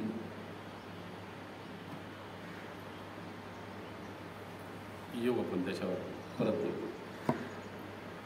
तर आता ज्यावेळेस आपण आरतीला भोग झाला, आरती प्रिपरेशन, आता आरती।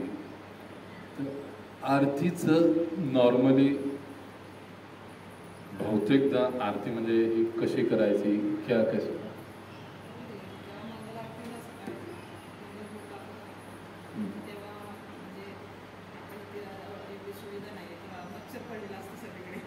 हा त्याचा उपाय केला आहे। त्याला कारण काय होतं की आतमध्ये 0 बल्ब नव्हता आणि मध्यंतरी उंदीर एक खूप त्रास देत होता, त्यामुळे आपण ती लाईट चालू ठेवायचं, मोठी लाईट। आणि ती मोठी लाईट चालू असल्यामुळे त्याला खूप चिलटं मच्छर वगैरे येऊन जमा व्हायची, त्यामुळे ती खाली पडायची। हां, तर त्याच्यासाठी आज सकाळी कोण होतं? आज मच्छर होती का पडलेली? हा, अजिबात नव्हती. तो 0 बल्ब लावला आपण आणि तो पूर्ण आतमध्ये वर लावलाय, म्हणजे फक्त जेवढा आवश्यक आहे तेवढाच उजेड आतमध्ये राहतो, त्याला मच्छर वगैरे काही येत नाही.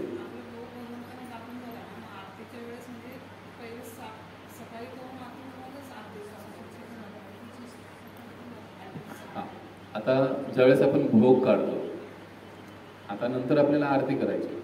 मग आता भोग काढल्यानंतर जी खालची फर्स्ट स्टेप आहे, पहिली पायरी वरची, ती फक्त पुसून घ्यायची. ती फक्त पुसून घ्यायची आणि भोग लावायच्या आधी जसं मी सांगितलं ना, पहिला स्टेप ओल्या कपड्याने पुसून घ्यायची पूर्ण पूर्ण लावायच्या आधी. ज्यावेळेस आपण आतमध्ये जातोय, आता आपल्याला भोग लावायचा आहे, आपण सर्वांना उठवतोय, त्याच्या आधी एक ओल्या कपड्याने ते पुसून घ्यायचं. आणि ज्यावेळेस आपण भोग काढतो त्यानंतर पण एकदा पुसून घ्यायचं. हे जे खालचं पुसणं किंवा झाडणं हा जो प्रकार आहे तो आरतीच्या नंतर. घरातही सेम, ज्यावेळेस आपण म्हणजे घरातही करतो तो शक्यतो ते हे केलं पाहिजे. आता एक काही आपल्या कर्मकांडीय शास्त्रानुसार ते पण महत्त्वाचं आहे. भगवंतांना ज्यावेळेस भोग लागलेला असतो त्यावेळेस प्रसाद घेणं, झाडू मारणं, फरशी पुसणं या गोष्टी वर्ज्य मानल्या गेलेल्या आहेत, त्या नाही करायच्या. बेस्ट वे एकतर तुम्ही पॅरलल दुसरी काहीतरी सेवा करा किंवा जप करा, बाकी दुसरं काही नाही. म्हणजे अनेकदा असं होतं की म्हणजे नाही का, वेळ वाचवण्याच्या नादामध्ये आपण कुठेतरी झाडू मार, कुठेतरी काय कर, कुठेतरी काहीतरी पुसून घे, या गोष्टी नाही करायच्या. इवन दो घरात जरी आपण भोग लावला असेल तर घरात सुद्धा भोग लावल्यानंतर झाडू मारणे, फरशी पुसणे किंवा कोणी प्रसाद घेतंय, जेवतंय किंवा अजून काही कोणी 1 नंबर 2 नंबर ह्या गोष्टी त्या पिरियडमध्ये 15-20 मिनिटात टाळल्या पाहिजेत. हां ठीक आहे, ते सांगताय ते ठीक आहे, त्याला काही हरकत नाही. म्हणजे हो, स्वच्छतेच्या ज्या गोष्टी आहेत ना, झाडूमुळे धूळ उडते, फरशी पुसणं निषिद्ध आहे, असं म्हणजे तो समज आहे की भगवंत आपल्याकडे प्रसाद ग्रहणासाठी येत आहे आणि आपण ती स्वच्छता करून एक प्रकारे त्यांना म्हणजे नाही का, कोणी पुसत असलं तर आपण तिथेच थांबतो ना, अरे नाही स्वच्छता चालू आहे आपण नाही गेलं पाहिजे तिथे. म्हणूनसाठी ज्यावेळेस भगवंतांना भोग लावला जातो त्यावेळेस अशी काही कार्य आहे की जी आपण अवॉइड केली पाहिजे, टाळली पाहिजे. ओके, आता आरतीमध्ये प्रत्येक वस्तू कशी ऑफर करायची हे प्रत्येकाला माहीत असलं पाहिजे. आतमध्ये सगळा तो चार्ट लावलेला आहे. ज्यांना कोणाला काय वाटत असेल त्यांनी तो फोटो काढायचा आणि ते पाठ करायचं. काय करायचं? झोपेत जरी एखाद्याने विचारलं की बाबा भगवंतांच्या नाभीवर दिवा किती वेळेस ओवळतात? 4 वेळेस.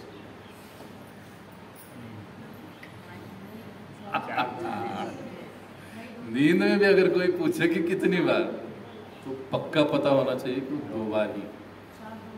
हाँ, 4, 2, 3, 7 हे. हां, हे मग आता घरामध्ये फोटो आहेत तर त्याला एवढी औपचारिकता काय गरज आहे? सवयीसाठी ते पाहिजेच. घरात सुद्धा त्याच. जेव्हा ऑब्झर्व केलं गुरुजी की आपण जेव्हा मोजतोय आपण 4, 2, 3, तेव्हा आपण पूर्ण फोकस आणि ऑब्झर्व होतो त्या क्रियामध्ये, पूर्ण ऑब्झर्व होतो. नाहीतर ते चालले असं कुठेतरी बघतोय असं, ते पूर्ण ऑब्झर्व होतं त्यामध्ये. ते 4 वेळा फिरवतोय आपण, मोजतो आपण, 2 वेळा फिरवतोय मोजतोय, 3 वेळा फिरवतोय मोजतो, पूर्ण ऑब्झर्वेशन असतं त्यामध्ये. आणि हे 7 झाले का नाही पूर्ण लक्ष असतं त्यामध्ये, त्या क्रियेमध्ये लक्ष असतं, लक्ष इकडे तिकडे जातो. तो त्याचा फायदा आहे अर्चन विधीचा, कॉन्सन्ट्रेशन. म्हणूनच तर म्हटलं ना, श्रवण आणि कीर्तन. आपण जप करतो म्हणजे काय करतोय? एकाग्रता त्यामुळे तर वाढते ना. म्हणून ते श्रवण कीर्तनाशी अर्चसेवा का जोडली आहे? त्या एकाग्रतेसाठी तर जोडली. ती एकाग्रता येते. ती एकाग्रता जर आपल्या चॅन्टिंगमध्ये नसेल, आपल्या श्रवणामध्ये नसेल, आता आपण मी बोलतोय पण तुम्ही शरीराने इथे आहात, मन इथे नाहीच आहे, तर ते खूप पल्ले पडण्यावालाही आहे, म्हणजे एकाग्रता नाही. मग ती एकाग्रता येण्यासाठी अर्चन विधीवर पण तेवढाच जोर दिलेला आहे. म्हणून साठी ते तीनही गोष्टी एकमेकांना कनेक्ट सांगितलेल्या आहेत. आता हे जे आरती करताना ज्या गोष्टी आहेत त्या घरामध्ये पण आपल्याकडे सगळ्या व्यवस्थित असल्या पाहिजे. चामर असलं पाहिजे, छोटं का असेना, छोटाच मोरपंख, फोटो आहे. समजा आता माझ्यासारख्याकडे घरामध्ये फोटोच आहेत. छोटंच चामर, छोटंच मोरपंख, छोटूशीच आरती प्लेट, छोटूशीच पंचारती, पण असलं पाहिजे. ते पाहिजे. ते नसताना प्रभूजी मेरी दीक्षा का क्या विचारायचंच नाही. मी 20 प्रश्न पाठवतो कंटिन्यू आधीमधून. हे 20 प्रश्न जर व्यवस्थित असतील तरच दीक्षेसाठी माझ्याकडे यायचं, नाही तर यायचं नाही. त्यामुळे आता 4-5 वर्ष असं झालंय की कोणी येतच नाही माझ्याकडे. त्या 20 प्रश्नामध्येच तो तयारी करण्यामध्ये गुरफटतो. ते 20 प्रश्न पूर्ण आपले आपण प्रिपेअर करून घ्यायचे. ते तुम्हाला मी आधीपासूनच दिलेले. तर ज्यांची दीक्षा आहे, पण जर मला ते तेवढं पोटेन्शियल नाही दिसलं तर पुढच्या वर्षी आपल्याकडून कुणीच नाही. थांबा, मी वाट पहा. पुढच्या वर्षी हे आहे आपल्याकडं पद्धत आहे. आता बहुतेक इथं सगळे दीक्षित आहेत, माम दीक्षित कुणी नाही. पण ब्राह्मण दीक्षेचंही तसंच आहे. ब्राह्मण दीक्षा यायच्या आधी ह्या सगळ्या गोष्टीमध्ये व्यक्ती सक्रिय मला दिसला पाहिजे, तरच तो पुढे जाईल. भक्तिशास्त्री पॅरलली तुम्ही चालू करा ज्यांना ब्राह्मण दीक्षा हवी. पण फक्त थेरॉटिकल नाही व्हायचं आपल्याला, सर्टिफिकेटवाले नको, प्रॅक्टिकल यायला पण पाहिजे. त्यासाठी गरजेचं आहे. आता आरती करण्याच्या मोस्टली गोष्टी आपल्याला माहीत आहेत. असं कोणी आहे का की प्रभूजी मला आरती कशी करायची माहीत नाही? अनेकदा असं होतं, लोकांचे सिक्वेन्स चुकतात. घरात प्रॅक्टिस असेल तर इथे चुकणार नाही, म्हणजे मला तिथं उंबऱ्यावर बसावं लागणार नाही. मला उंबऱ्यावर का बसावं लागतं? बाबा याच्यानंतर हे, त्याच्यानंतर ते, त्याच्यानंतर ते. घरी जर प्रॅक्टिस असेल तर त्याच्या गडबड हे आपल्याला शिकलं पाहिजे. आणि आता हा प्लॅटफॉर्म आहे तुम्हाला सगळ्यांना येऊन शिकायचं. आता याच्यामध्ये असं नाही, बरं माताजी लोक पण येऊन आरती करू शकतात प्रॉपर वेळी, काहीही अडचण नाही. आता तर आपल्याला माताजी गुरु आहेत, माहित आहे ना सगळ्यांना. इस्कॉनमध्ये आता माताजी लोकांना सुद्धा शिष्य स्वीकारायला परवानगी आहे.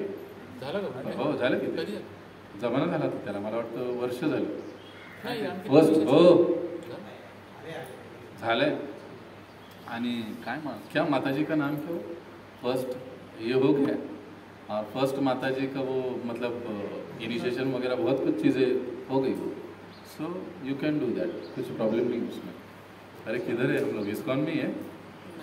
ये चीजें हमको पता होनी चाहिए. माताजी लोक जातात अल्टरमध्ये जाऊन सगळं फॉरेनमध्ये जातात, आपल्याकडे जाऊ शकतात ना, काय अडचण आहे. फक्त माताजींनी पुढे यायला पाहिजे. त्यात काय प्रॉब्लेम काय? हां बरेच दिवसांपासून माताजी आरतीवर होतात असं सांगितले. आणि लंडनमध्ये एक मंदिर तर माताजी चालवतात. हो ते राज समजून सांगितले आम्हाला. हो माताजीची अडचण नाही. ते मातेजवळ संपूर्ण सकाळपासून संध्याकाळी प्रवचन शोधते. तेव्हा मी एकटं घेऊन मला कोणी येते कोणी येणार मी एकटाच रेडून मी सांगितलं.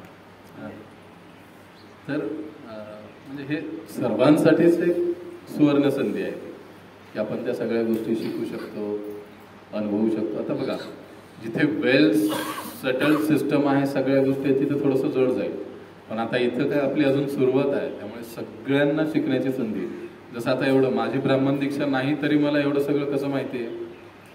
कारण ती कुंजबिहारींची पहिली कृपा आहे. त्यावेळेस ब्राह्मण दीक्षा, हरिनाम दीक्षा हा असला काही प्रकारच नव्हता आमच्या वेळेस. मी डायरेक्ट किचनपर्यंत, आम्ही डायरेक्ट विग्रहांपर्यंत आम्ही जाऊन सेवा केलेली आहे. मग आश्चर्य वाटेल तुम्हाला, त्यावेळेस आम्ही केलेली. हां ऑब्व्हियसली कोणालाही नव्हतं, म्हणजे जे असे काउन्सिलिंग सिस्टीममध्ये पक्की लोक आहेत त्यांनाच आतमध्ये सोडायचे, असे कुणालाही नव्हते सोडत. पण तरी त्याच्यामुळे ज्या गोष्टी माहीत पडल्या त्या एकदम मनावर पक्क्या झाल्या. स्टार्टिंगला माहीत पडलेल्या नाही, हे असं असतं, हे तसं असतं, हे असं करायला पाहिजे, हे तसं करायला पाहिजे. पण आपल्याला शिकतो. आता इथं तसं आपल्याला काय म्हणणं संधी आहे. उद्या असे भक्त आले की मग आपल्याला असं लांबच उभं राहावं लागेल. प्रभु जी बोलेंगे क्या काम है तुम्हारा इधर? सेवा है, सेकंड लेकर आओ, फिर इधर आओ. Sorry Prabhu. बट आहे, आता आपल्या सगळ्यांना संधी आहे, आपण सगळ्यांनी त्या गोष्टी शिकून घेतल्या पाहिजे. कारण हे त्याच्यासाठीच आहे. बघा, this is not temple. As a आपण काय कन्सेप्ट आहे, नामहट प्रमाणेच आपण चाललेलो असतो. ट्रेनिंग सेंटर, प्रचार सेंटर, नामहट प्रमाणे आपण चाललो. सगळेजण आपण इथे शिकू शकतो. प्रॉब्लेम काय एकदा चुकणार, दोनदा चुकणार, तिसऱ्यांदा शिकणार. घरी प्रॅक्टिस करा, इथे करा. आपल्याला सहज कोणी नको का नसे ना. बघा समोर एवढे सगळे आचार्यगण आहे. आरतीला कोणी नाही असं कोणीच म्हणू शकत नाही. हा गैरसमज मनातून काढूनच टाका तुम्ही. हे सगळे इथे आहेत, सगळे आपले वर्तमान आचार्य इथे आहेत. आरतीला कोणी नाही असं होऊ शकत नाही. त्यामुळे आपल्याकडे ते पण बघता येते आणि त्यांच्या सानिध्यात आपली पण आरती होते. मोठी भाग्याची गोष्ट आहे. तर आरती ही जी गोष्ट आहे ती मोस्टली आपल्याला माहीत आहे. ह्यामध्ये जर आरतीमध्ये कोणाला काही अडचण असेल, काय विचारायचं व्हिडिओ असेल, शेअर करू का ग्रुपवर? कुठला आरती कसं करावं? एक व्हिडिओ कसला व्हिडिओ कुणाचा आहे? इस्कॉनचंच. एक सिंपल. कुणाचा आहे? ते आपल्याच कोणी भक्तांनी बनवलेलं. छोटं आहे एकदम, 7 मिनिटांचं आहे. तुम्ही बघितलंय? हा, प्रॉपर व्यवस्थित आहे? ते बऱ्यापैकी त्यांनी सांगितलेलं आहे. आधी धूप, दीप, मग आर्घ्यम, मग रुमाल, मग फुलं, मग नंतर शंखनाद, हे सगळ्या गोष्टी. मोरपंख चामर, मोरपंख, चामर. द्या पाठ.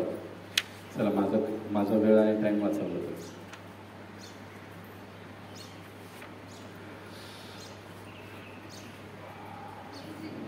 आता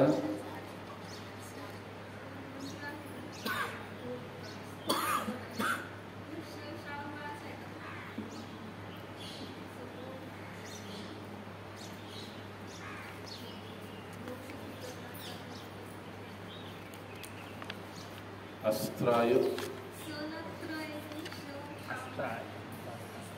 सलत्र आहे. राईट. ओम अस्त्राय फट, सलत्र जोडलेला आहे.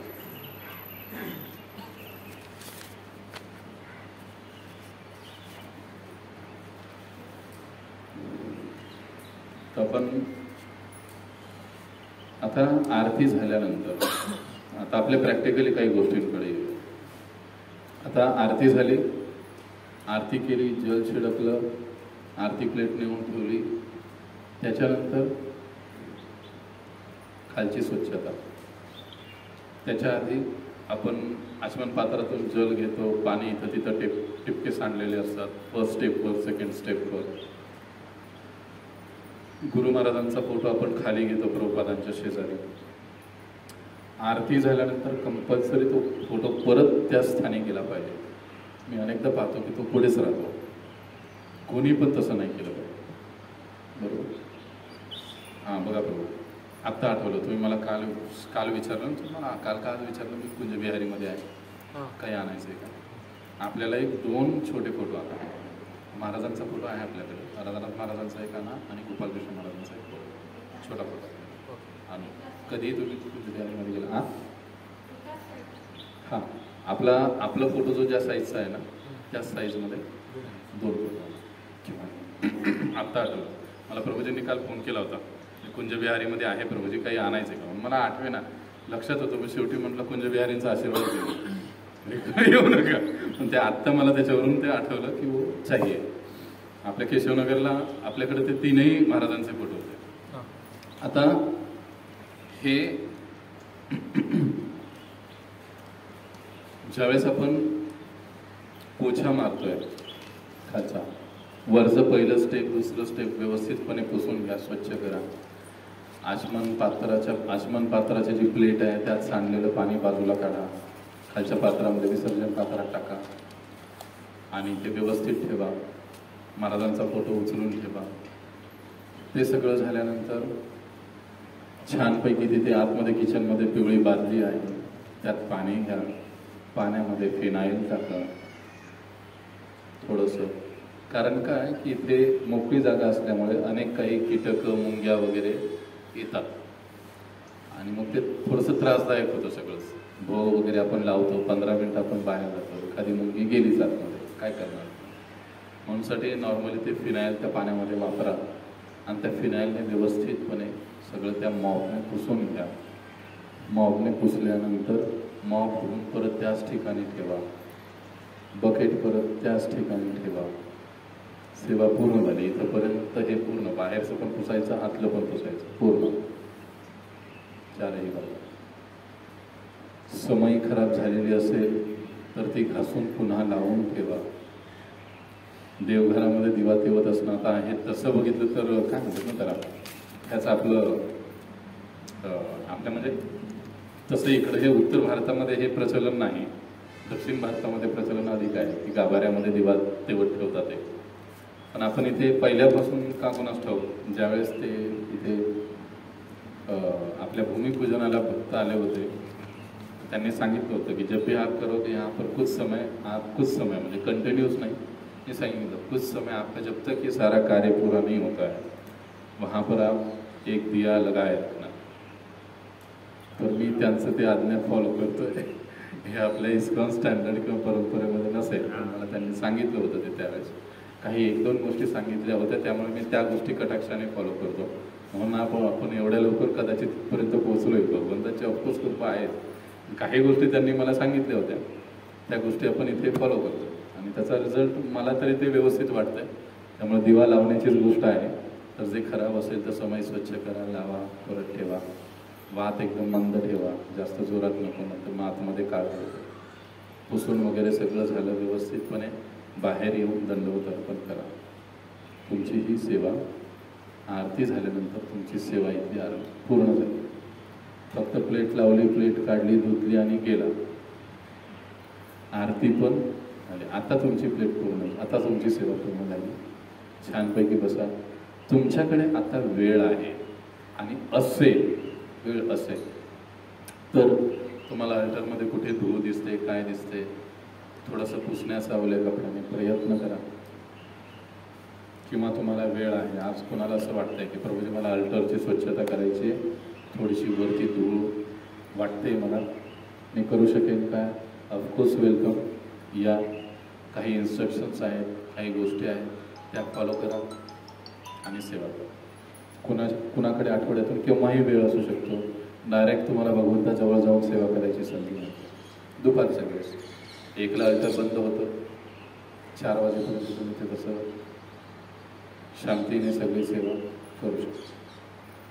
पुसणं, विशेषतः प्रभूजी लोक वर्षेला माताजी लोकांना वाटेल की काही अस्वच्छ आहे, खालच्या गोष्टी किंवा फरशी असेल, काय असेल, आपण जाऊन घासू शकतो. वेलकम. किंवा या करून आपलंच आहे. तर ह्या पद्धतीने आरती झाल्यानंतर तुमची सेवा संपली. सेम राजभोगला येणाऱ्या माताजींनी पण भोग लावणे, आतमध्ये जाणे, शुद्धीकरण, ही सगळी प्रोसेस राजभोगच्या वेळेस पण फॉलो केली जायला पाहिजे. प्लस दुपारची आरती पण भोग लावल्यानंतर झाली पाहिजे. आतापर्यंत आपण चालवत होतो, आता आपण सुधारलं पाहिजे. दुपारची आरती पण करायची. असं नसो माताजी असतील माताजींनी करा, माताजींसोबत कोणी प्रभूजी येणार असतील, प्रभूजी करत असतील, प्रभूजींना काही प्रॉब्लेम. पण दुपारची राजभोगची आरती पण आपण केली पाहिजे.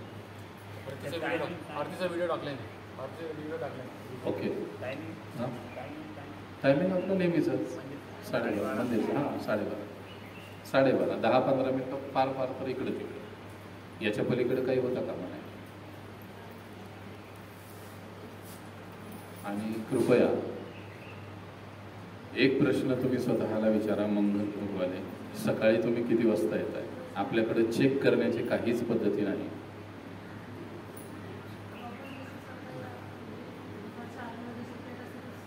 हां, सगळं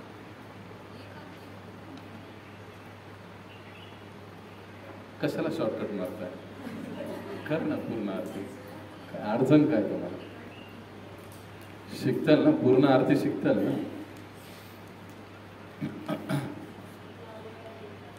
हां, काही विचारत होता का? हां, सकाळी आपण लोक मंगलभोगच्या सेवेला मंगलभोगवाले किती वाजता येतात? आपल्याकडे चेक करायची काहीच सुविधा नाही. माझ्या मनात हा बऱ्याच दिवसापासून प्रश्न आहे. मी 6 वाजता आहे. 6ला 10 कमी असताना. अजून का देव आमचा वाट बघतोय तुमची. तुम्ही 6:15 भगवान राह दे करे भैया. भगवान को खिला रहे हो, कोई मजाक की बात थोड़ी ना है. आपको टाइम पर नहीं, टाइम से पहले आना चाहिए 10 मिनट. कि भगवान को आपको देख कर ही तसल्ली हो जाएगी. अरे माझा प्रसाद आणलाय बरोबर त्यांनी, मला वेळेवर मिळेल. व्यक्ती प्रतिमा नाही, तुम्ही साक्षात ब्रजेंद्र नंदन. अर्थ काय त्याचा बघा. आता हे आपण का म्हणतोय? ठीक आहे, आतापर्यंत आपण 6:30 झाले, 6:20 झाले, 6:15 झाले, हे तुम्ही करत होता, पण हे अपराध तुमच्यावर नव्हता. सही बात है. ये सब मेरी जिम्मेदारी है, तो मुझ पर था. लेकिन यहाँ से अब आप लोग को ज़्यादा ध्यान में रखना चाहिए. चाहे दोपहर का हो, चाहे सुबह का हो, चाहे शाम का हो, समय नहीं चूकना चाहिए. क्योंकि हमको ये बात ध्यान में रखना चाहिए कि हम भगवान के लिए भोग लेकर जा रहे हैं, तो भगवान हमारा राह देख रहे हैं. हर दिन के लोग हमने फिक्स किए हैं. गुरुवार के दिन कृष्ण तत्व प्रभु मुझे मंगल भोग खिलाएंगे. भगवान रात को सोते सोते ही सोच रहे हैं सवेरे मुझे कृष्ण तत्व दास आएंगे और खिलाएंगे 6 बजे. विषय होता इमर्जन्सी सेवा आल्या, तर आपण अल्टरमध्ये जाताना तसं त्या काय स्टँडर्ड तर इमर्जन्सी सेवा आली आतमध्ये, तर मी फील्डवरून आलो पॅन्ट शर्टवरतीच, आता बंद. 100% बंद. असं ज्यावेळेस म्हणेल त्यावेळेस कुठेतरी 60% पर्यंत आपण येऊ. चलता है असं जर मी आता म्हटलं तर ये अगले 6 महीने भी चलते ही रहेगा. अब 100% बंद. अगर आपको इमरजेंसी में जाना है तो इमरजेंसी में धोती है ना, मैंने एक्स्ट्रा लाकर ही रखी है यहाँ पर. किसी को चाहिए यूज करो, जाओ, कुछ भी है आपका सेवा का प्रॉब्लम है. 1-2 उत्तरिया भी लाके रखूंगा मैं यहाँ पर आपको, अगर मतलब लाने में. अभी किसी को धोती कुर्ता घर से नहीं पहन के आ सकते हो तो एटलीस्ट बैग में, जैसे आपने सवेरे कारण दिया, मुझे बहुत देर हो रहा था, धोती कुर्ता पहनता था और लेट हो जाता, इसके लिए मैं दौड़ते आया. लेकिन एक कुर्ता और एक धोती बैग में डालने के लिए आपको कितना समय लगता था. आप यहाँ पर आके चेंज हो सकते हो.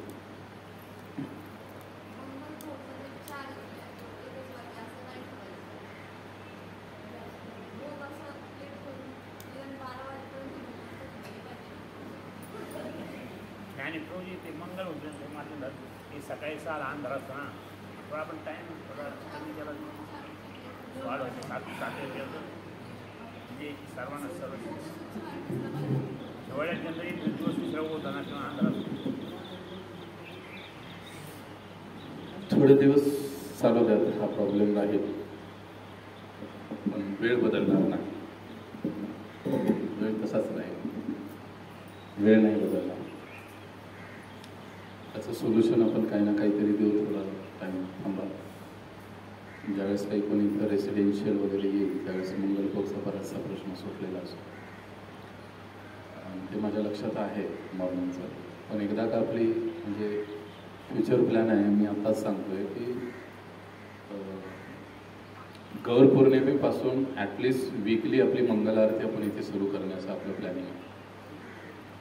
वीकली, नॉट एव्हरी डे, ते पॉसिबल नाही. आपण सगळे कॉंग्रिगेशन आहोत, पण वीकली. हां, तसं करू शकतो. आपला प्रश्न आहे, पण ते आपल्याला करायचं गौर पौर्णिमेपासून. कारण आत्तापर्यंत आपण इव्हिनिंग, दुपार आपलं सेटल आहे, इव्हिनिंग आपलं सेटल आहे. आता आपल्याकडं मॉर्निंगकडे आपण लक्ष दिलं पाहिजे. मग आता वीकली एकदा मंगल आरती चालू करायची आणि मग पुढे बघू कसं होईल. त्यामुळे जो मॉर्निंगचा सकाळचा जो वेळ आहे तो सकाळचाच ठेवा. मॅक्स टू मॅक्स 6:15 पर्यंत भगवंतांना भोग लागला पाहिजे. कारण ज्यावेळेस प्रतिष्ठापना होत होती त्यावेळेस मी बोलत होतो, म्हणूनसाठी मी वेळ बदलत नाहीये. कारण हे साधी गोष्ट नव्हे. ज्यावेळेस हे सगळं चालू होतं उस समय में भगवान से कह रहा था, भगवान आपको 6-6:15 बजे तक आपका सुबह का भोग, 12:30 बजे तक आपका दोपहर का भोग, और इवनिंग में मैंने कहा था भगवान से, मुझे अभी भी याद है, 6:30 बजे या फिर 8:30 बजे, ऐसे 3 टाइम आपका भोग और एटलीस्ट 1 टाइम आरती आपका यहाँ पर होगा.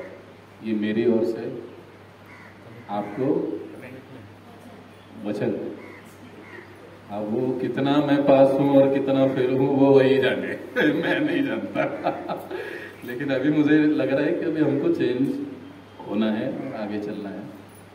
तो समय वही रहेगा, 6:15 बजे तक आप मैनेज कीजिए. उसी समय पर उसी समय पर दोपहर का तो कोई सवाल नहीं आता है. शाम को अगर 6:30 बजे मिस होता है तो आपको 8:30 का लास्ट ऑप्शन है. हाँ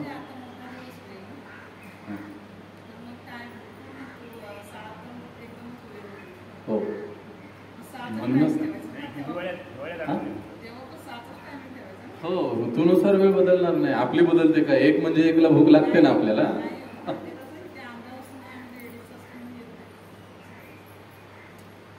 अंधार असेल बरेच वेळ, खूप अंधार असेल, दिसत पण नाही.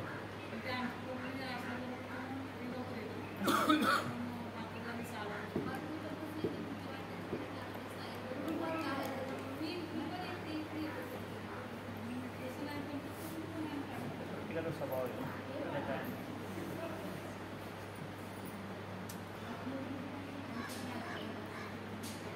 पाहूया, जर तसं काही अडचण असेल तर आपण पॅरलेली तुम्हाला कोणीतरी अजून जोडीला देऊ. पण वेळ तशी राहील, वेळ तीच राहील. सोल्युशन देऊ पण वेळ बदलणार नाही. बांगची ना 8 वाजता असते सकाळी. ते त्यांचा असाच प्रश्न होता, सकाळी शक्य नव्हतं बघताना, आणि बघून सर रात्री जायच्या नंतर सगळ्या आल्याला लगेच त्यांना मंगळ हे त्यांनी ते टाईम बदलला. 8 बांगची म्हणजे आलं होतं.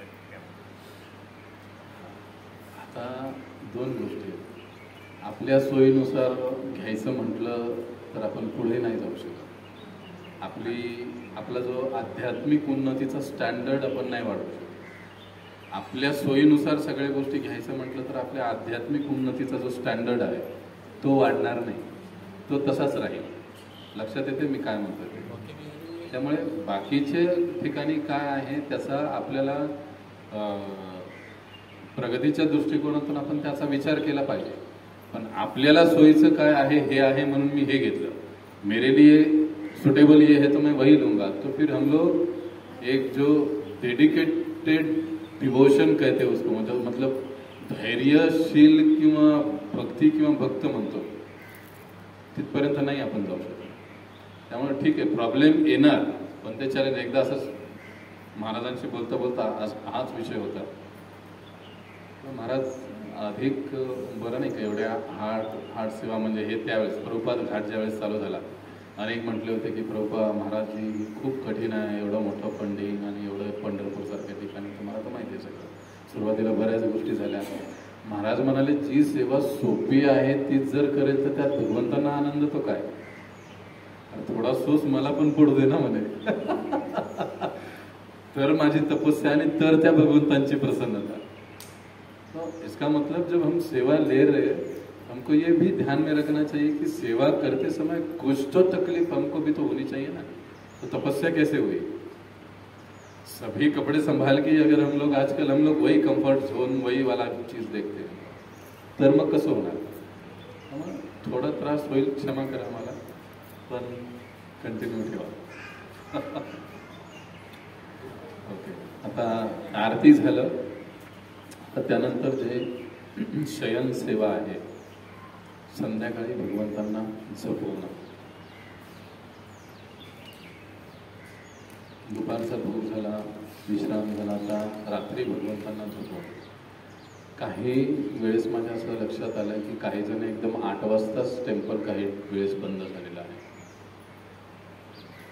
कृपया असं संध्याकाळच्या कोणीही लोकांनी करता कामा नये. एकदा दोनदा असं या 6 महिन्यात मला निदर्शनास आलेलं आहे.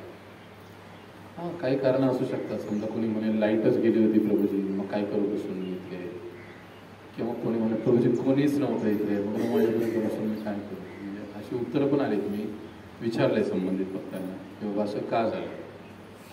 तर असं काही होता कामा नये. आपण बाहेर बोर्डावर वेळ काय दिली, नो. आपलं कमिटमेंट आहे, आपली इमेज आहे ती प्रभुपादांची इमेज आहे. 9 म्हणजे आपण 9ला बंद करा, त्याच्या आधी नाही. काही असू द्या, लाईट जाते, कधी तरी लाईट जाते, त्याला तेवढ्या 2-4 दिवसात इमर्जन्सीची व्यवस्था मी करेन. पण 9 म्हणजे 9ला बंद करा. आपल्या मर्जीप्रमाणे आज असं होतं का कधी आपण झोपतो का जबरदस्तीने. पण मला जायचंय म्हणून देवा तू लवकर झोप, चल मला जायचंय. काय काही कुठे तर्क आहे कायला, काही या काही प्रॉब्लेम आहे, आज तू लवकर झोप रे भगवंता, मला जायचंय.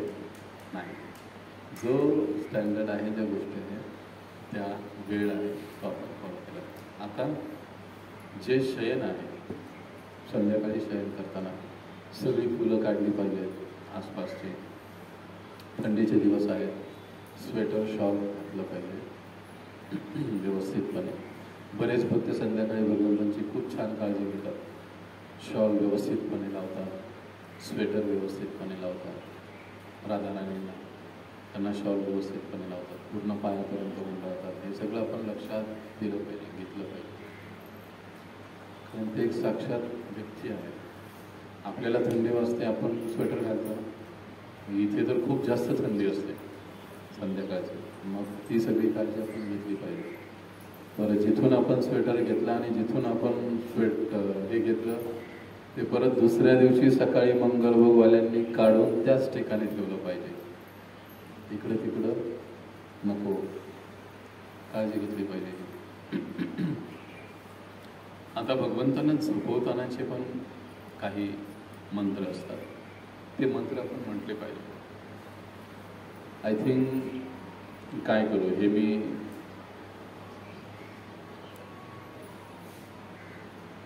बोलू की ग्रुपवर पाठवू. एकदा सांगा प्रभूजी असंच आहे, आणि ग्रुपवरही टाका. स्टडीला राहील, ग्रुपवर डॉक्युमेंटेशन राहील. नाही, ते इकडे मी आणून करूनच ठेवणार आहे सगळं. हां,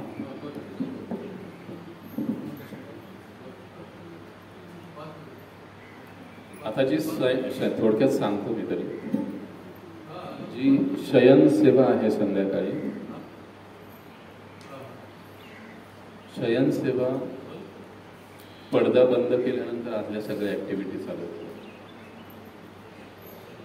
पडदा बंद केल्यानंतर आतल्या ऍक्टिव्हिटी चालू होतात. आता हो, जसा तो विषय झाला होता, सकाळी अनेकदा अंधार असतो, कोणी नसतं, त्याच्यासाठी आतून दरवाजाला कडी लावून घेतलेली आहे.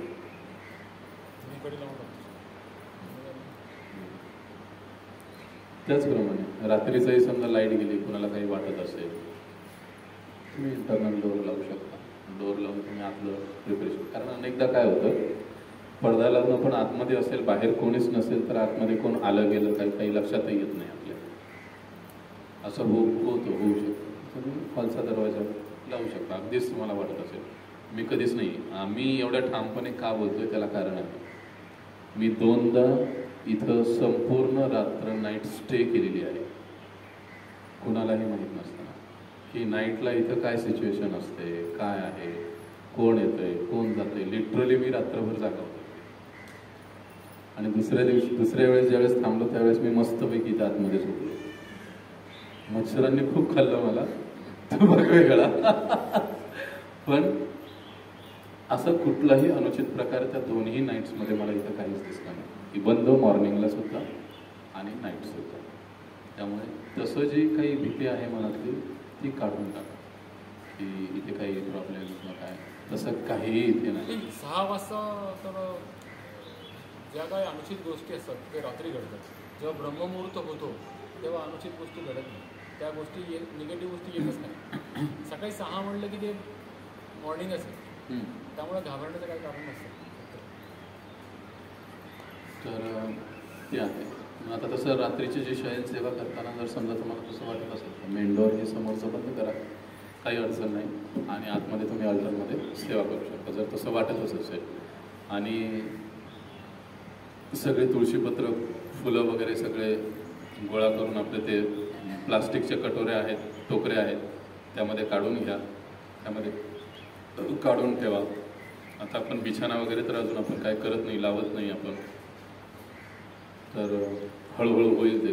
त्यामुळे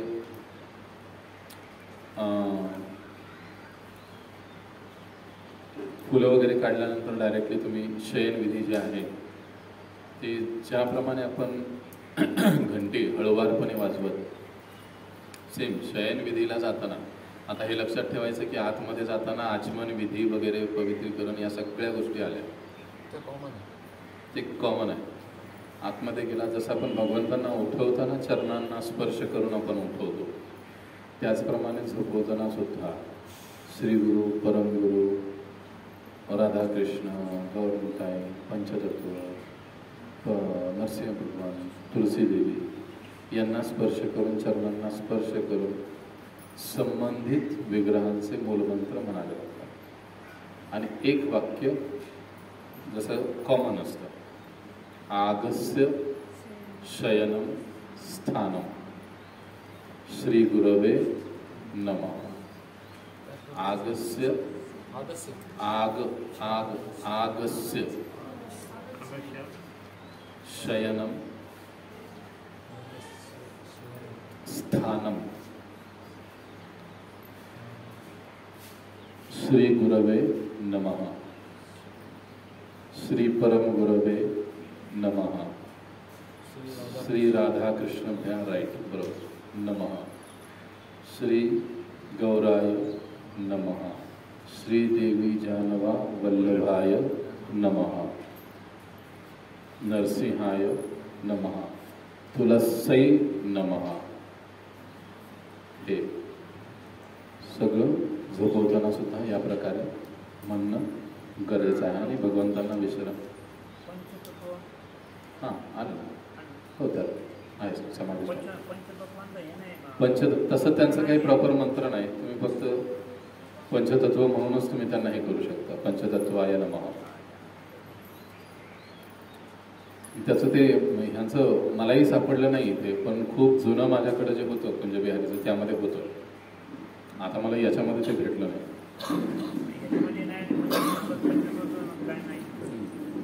काय म्हणतात?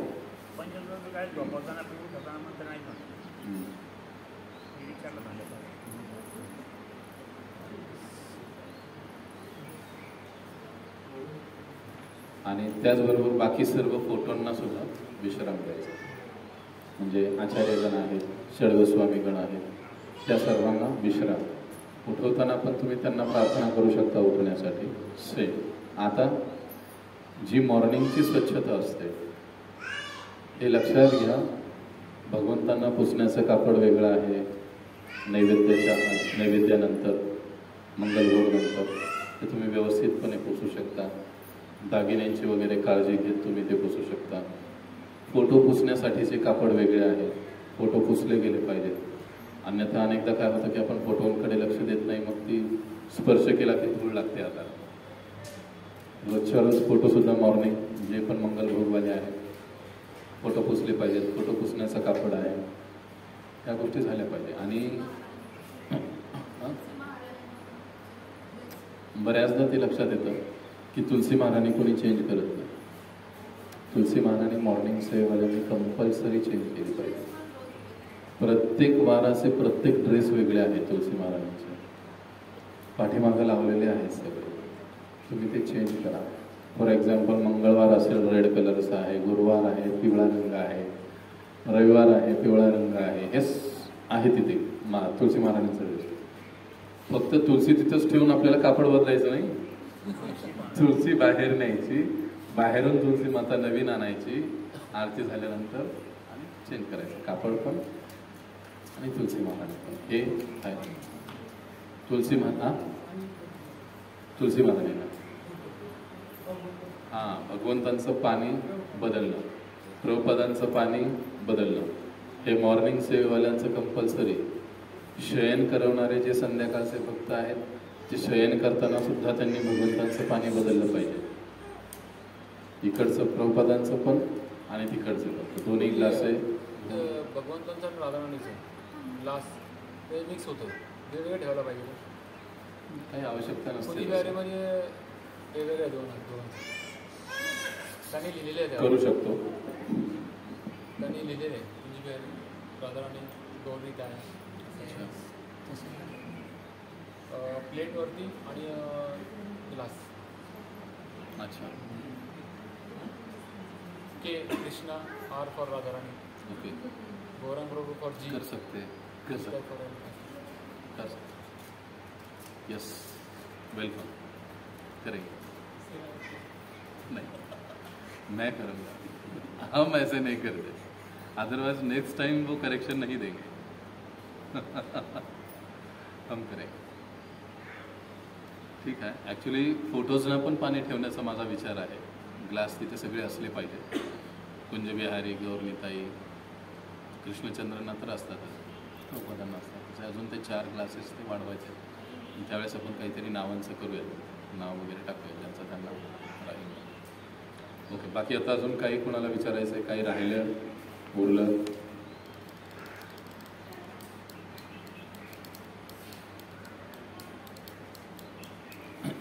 हां, आणखीन एक शेवटची गोष्ट आहे. पहा, इव्हन रात्री जे भगवंतांचं शयन सेवा करवतात, भगवंतांचं शयन सेवा केल्यानंतर फार नाही, एक 10 मिनिटं आपण कृष्ण बुक वाचू शकतो का? तिथे बसायचं, हा, आणि कृष्ण बुक वाचायचं. इव्हिनिंगची सेवा करणाऱ्या भक्तांना, जे भगवंतांना झोपवत आहेत, त्यांनी भगवंतांना गोष्टी पण ऐकवायच्या, त्यांच्याच त्यांना ऐकवायच्या. 10 मिनिटं. हां, मोठ्याने वाचावं. हो, तर ते तसं करावं असं मला वाटतं. संध्याकाळचे जे जे पण आहेत त्यांनी हे केलं तर बरं होईल. कृष्ण बुक आपण आणूयात आणि त्याला सुरुवात केली पाहिजे. आता इव्हिनिंगचं मला वाटतं शुक्रवारपर्यंत आपलं शेड्यूल व्यवस्थित आहे. गडबड होते आपली शनिवारी आणि रविवारी. शनिवारी आणि रविवारी आपल्याकडे कोणी नाही, त्यामुळे शनिवारी मी येतो कोणी नसल्यामुळे इव्हिनिंगला, नाईटला, आणि रविवारी मोस्टली मग बिरादार प्रभू नाही तर वैभव प्रभू असतात. आता ते त्यांनी सुरुवात केली, मग कंटिन्यू करणार तुम्ही जे, म्हणजे रविवारचा प्रश्न सुटला. आता रविवारी कसं आहे की रविवारी आपलं जर टेम्पल संध्याकाळी 4पर्यंत पासून उघडलं तर रविवारी बरेचसे नवीन लोक येतात. आपलं काय होतं की आपला दिवसभर ॲक्टिव्हिटी होते आणि त्यानंतर आपण बंद करून चालल्या जातो, लोक चले जाते. याला बंद करा पण म्हणजे